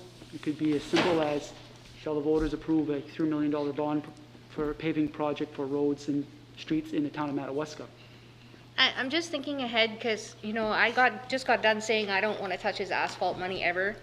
But you know, if it alleviates some concern that in 2 years from now, all of a sudden, state revenue sharing goes down by $300,000, oh my God, we're gonna bring the mill rate up. I mean, is that possible, that we would steal that again, or, not that I want to. I have to see all the angles, I guess. mean, this really has no bearing on what we're deciding right now, right? Well, I mean, this is a it's planning. the amount of money that we're choosing to Consider work this, with. this is somewhat of a planning document. And the board, the previous board wanted to have the people to see what the vision was. Thank you. More or less. And so, don't have to do that. I think that you're working with a budget in mind. It's not necessary that you have all this in the warrant article. Okay, this wasn't necessarily attached to the warrant article underneath it, but it was behind the warrant. I think it was like the last page in the warrant. It was like a supporting document to describe the project estimate and the scope. Well, of course, I mean, that probably makes it a little easier for everybody to understand at town meeting what they're trying to fund. You know, if you've got this in front of them, as opposed to just a dollar amount. That, or they could put a proposed amount, $2 million earmarked for the back roads and $1 million in town. So that way you don't have to, because if you have something in writing, you know as well as I do, somebody's gonna say, well, I saw it here and it's not here no more. Well, I guess that's why I'm questioning it. Yeah. I'd add the word tentative to the top of it or something to show that it's just a living document. Because the last time I think we had put just, it was an estimation or a proposed, so Yeah, it it says wasn't. it right- it That's what it is Yeah, too. proposed, Yeah. so. This is It's an taken right out estimate of the based on town book. $82. Proposed subject to change. Well, and if he does try to spread this out over 2 or 3 years, you know that people are gonna have seen, or, you know, someone will be looking for their road and you know, they're gonna wanna know why their road wasn't done in the first year.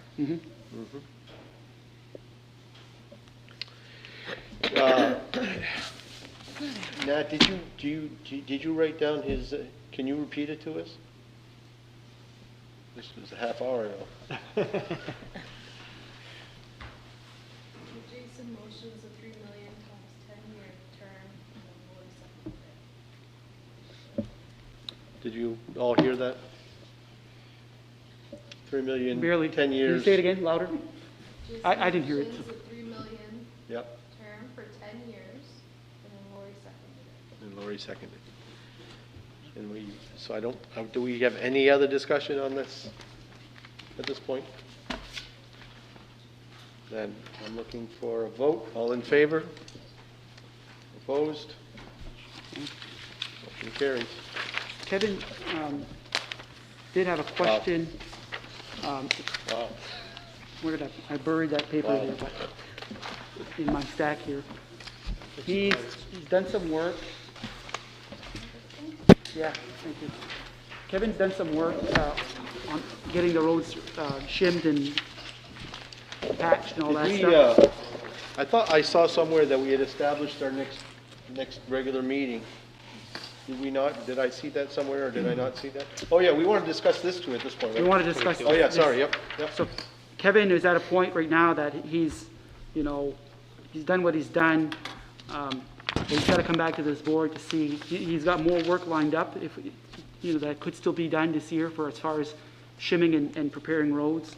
But he wants to come to this board to request additional funds out of the road project reserve. That's going to be put forth before the townspeople here in a few weeks or so. So Kevin? Yeah, I had said the last couple meetings that when we hit the $150,000-$200,000 mark, we'd just talk about what we'd done and revisit it to see if we can move forward with a little bit more if we had time and money left. So right now, we prepared a paper for you. It tells you what we've done so far, what we've taken it out of. Right now, my balance on my road reserve to date is $228,924.38. I would probably save, I try to save between $100,000 and $120,000 in that, because I don't want to deplete that to the end in case something happens, we have a culvert failure or something major. I want to have a cushion to back on. With that being said, I still have half of Guyon Road, probably from the golf course up to Sugar Tree Road up in the Bakers. And then I want to attack Albert Street, try to smooth that out a little bit. So I figure with another $100,000, I'd be able to put about 35 to 38 loads of hot top in. And 20 more would go on Guyon, 10 in the Bakers, and 5 on Albert Street. I just want to, you know, I gotta have the okay, just, you know, you guys are all set with that for me to move forward and continue what we're doing. So, And in between that, there's probably $26,000 left in my hot top account. I do not want to touch that because what we're going to do is that I'm going to be going to Soderberg, picking up loads of hot top to try to fix potholes and shim manholes in town, and we're going to do that ourselves at the end of the season. And then there's a section on Guyon Road that if Karen's has to come in and pave, I don't want to have to come in front of you for a $3,000 or $4,000 bill out of the road reserve. So I want to keep a cushion for cold patch and next spring for repairs. So I'll have a $26,000 there and then 100 to 125 in the reserve. So you're asking for 100? Another 100, but it'd be about 98 and change, but we can say 100. I would make a motion to allow Kevin to use another 100 off of this year's hot top budget. I'll second that. Any other questions? All in favor? Just want to make sure that we're doing the right thing right now and the best we can. So. Yeah, and you know, this is very informative. I mean, I like this. Well, I want to make sure that everybody, you know, because sometimes I explain it, they don't understand, or this way it's, the numbers are there and where it comes from and where it's going, and there's no smoke and mirrors. It's all straightforward truth. You're doing a good job, Kevin. Yep. Other than being a little car sick, I enjoyed the tutorial. If anybody wants to come for a ride with us, for whatever reasons, for questions on hot top or roads, give me a call. I'm up quite a few hours a day or any time of the week or whatever, we can arrange that. I inspect them regularly between 4 and 5 in the morning. Can I make a request that we try to move our meetings to 5 o'clock? Is that an issue for anybody? Can we try to go back to 5 o'clock as opposed to 5:30? It's an issue for me. It's what? It's an issue Oh, for it me is. because we were asked by actual like taxpayers to do it at 5:30 because people work till 5. What's like why? Well, just because it's getting dark and I'm thinking that we're not going to have that many folks here with us when we're going through some of the, but beyond that, it's not more than that. You know, we are at 9 o'clock and we're still hashing out here after, what, 2.5, 3 hours? 3 hours, 17 minutes. Could we not have meetings more often then? Well, You know, or we- that, I mean, if you I- want to entertain the idea that we have maybe, I mean, Gary, I mean, you're seeing what comes up during the course of a month here, and I mean, if we left that open to you to say, okay, I mean, I've got 5 or 6 articles here that can take a couple hours, can we not call a meeting, you know, within a week's time, and, Well, yeah, I mean, because this is long here, I mean. this is not normal. We're dealing with trying to get the budget done and making some big decisions here. These are not typical, since I've been here, meetings have not lasted this long. So. Yeah. Is it me? Right now, we could probably use a couple of meetings a month. I don't necessarily think that, well, we need to be on that frequency all the time. Yep. I just, you know, I get it. If I'm the only one, it's fine, but our bylaws say we should meet twice a month. I don't see why we can't say every other Tuesday we meet at 5:30, and the taxpayer knows that way. Everybody's not always asking, when's the meeting, when's the meeting? We can schedule, if you come in here and it's only an hour-long meeting, well, yay for us. And if we feel like after a few months of doing that, it's too much, then that's fine, but and I'm sorry you're saying this is just this once, but since I've been on this board, this is what it's been. A motion to longer, a motion longer. And then we have articles that, you know, I didn't like your delivery, Dan, I apologize, but he's right, like he has things he wants to discuss. I've had things I've asked if we could discuss. and they don't get put on the agenda because we're always getting, pushed off. So that's my piece. I mean, if I'm alone, it's fine. I'm not offended. I agree. Holy, I'm gonna fall under the table. With respect to the taxpayers, I think Lori brings out a great point, that if we do have a set time to have a meeting, then it eliminates the idea that we're always getting questioned about what day and what time we're having our next meeting. And so, for the time being, can we not establish that we would do this every couple of weeks, maybe every other Tuesday? We're going to keep the same time at 5:30 and. Do you guys have anything That's fine, we should have to say? As long as it's no earlier than 5, I'm fine with 5. Dan, you're all right with 5:30? We're going to keep the same time.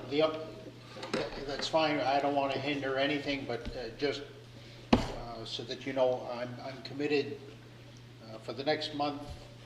I'm out. I'm committed to 2 moose hunts where I'll be away. It's my bread and butter. That's why I think the reason why, we've gotten away from regularly scheduled meetings is because over the course of time, the boards have always tried to work with everybody's respective calendars work. This one gets out of work, this one's not around, and so they've worked to not nail themselves down to a calendar date, so that we could get the most amount of board members to attend their board meetings. And so when you have it set in stone, doesn't always allow for that to happen. But he's on a moose hunt Pros and the cons. whole week, like, Well, the week prior scouting, the week of the hunt, then the following week scouting, and then a second week. so we're not gonna So that's wait really just 1 month. a month. So that's so one he's- meeting maybe, or unless we do go with the 2 meetings. I think that right now, we're gonna have to have a snap board meeting to probably, maybe a few articles. Now that I know what the warrant articles are fully for the budget, now that I know I gotta include an article for the borrowing, for the bond, I can assemble my draft warrant. I can send that out to you so you guys can review it. And then, if there's, typos or if there's issues, you can all shoot me an email and I can address those. And we'll call a meeting to basically set the warrant. Because we have to, at that point, once we have the warrant, we gotta send the books off to the printers. We need a couple of weeks to get that turned around and back to us. It needs to be in the taxpayers' hands at a minimum of 3 days before town meeting. And so a couple of weeks to post the meeting publicly in public places before we actually have our town meeting. So, Do you have a tentative date for a possibility for town meeting? somewhere's in the second week of October. November 4. I don't wanna push it off too long because we really have to, after, just to give you a timeline, we do that, then we have to meet again, to set the mill rate, so that we can commit the taxes and set the mill rate. And then from there, we gotta send out our billing for the tax bills and turn that around. So the longer we wait, the longer it is to get revenue back in the door. We're late billing this year, and it's not ideal for the taxpayers when they get their bill so late and then taxes are due in March. The tax due date doesn't change, it's always around March 15th. So when you commit normally in June or July or August, they have almost a year, but it shortens the amount of time that they gotta pay their bill. Doug missed some. So, sooner the better, for them and then for cash flow. And then we can move on, get that off our plate. Would be good. Is the road next to Central Building, the snowmobile trail issue, all of that going to be on the next agenda? It Because couldn't be on the next agenda? we have to do something about that before it snows, obviously. I mean, I have all the information ready for you to act upon. The only thing that we have to do is if we're going to consider alternative areas, routes of access, we ought to let the residents nearby know so they have an opportunity to come talk to the board before the board weighs in on it. And so we can do that, you know, once we figure out when the next meeting date. I'm going to get to work on the warrant there. I'm probably 90% done. I got to go back and add this new information in and go over it. I want to get some bond counsel to give me some potential recommendations for a warrant article for this borrowing, so they're not. And fire truck. And the fire truck. Thank you, Mr. Vinnie, for your seasoned input into our meeting. I would, I'm motioning to adjourn. Yep, well, I was just going to ask for a meeting, a date for our next meeting. So we're attempting to just stick with a month now, is that it? We're going to stick with just one meeting for the next month at least? I think that next week, we'll probably have a meeting to set the town meeting warrant. Yeah, well, that's a snap meeting anyway, so. Right, I mean, and that could be any time, right? I don't know if you want to have that in the evening, or it could be an afternoon thing, or whatever. It's still a public meeting, but we could, if it were during school hours, we would have to do it down at the town office, but it's just that one article, potentially. And then a regular board meeting. Does it make any difference to you if it's at the beginning of the week or the end of the week? See, if it's the beginning of the week, I can make it a point to be there, I'll come out, but if beyond Wednesday, if it's Monday, Tuesday night, I'll come down, but Wednesday on, come out, whatever. But you know, I don't need to be there. I think I can be ready by then. I think. All right, so then let's consider the regular meeting, which would be another, month from now? We're talking... No, I think probably sooner than that. Well, what date are you considering? You want to set that right now? Well, normally we do, unless you want to wait. Hold on.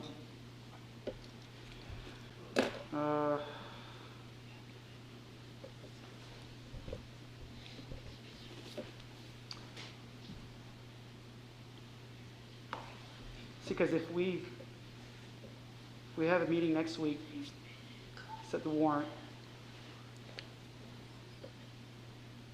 I mean, we could potentially meet on the last week of September. The last week of September? Like on the 29th. Or the second week of October, the 6th. I go to 6th, I can't the last week. We don't want to do anything in that third week of October because we're thinking probably town meeting in there. So we don't think we want to have two meetings. Can we push it to the 6th?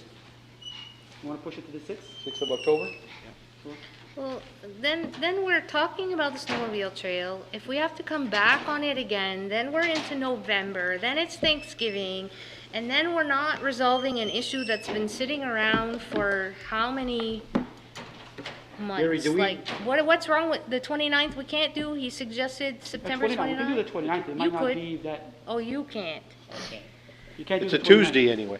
Yeah, I'm out, that's the most week. Yeah, I can't do that week either. You can't do that week either, so these two here can't do it. Okay. So you're looking at the 6th?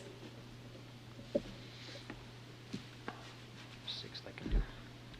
Tuesday the 6th? Yep. Okay. Dan, you still can't do that? No, I'll come out. October 6th.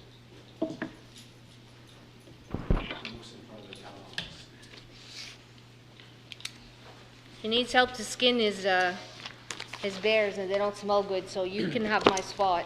They don't smell good, they smell like politicians. October 6th.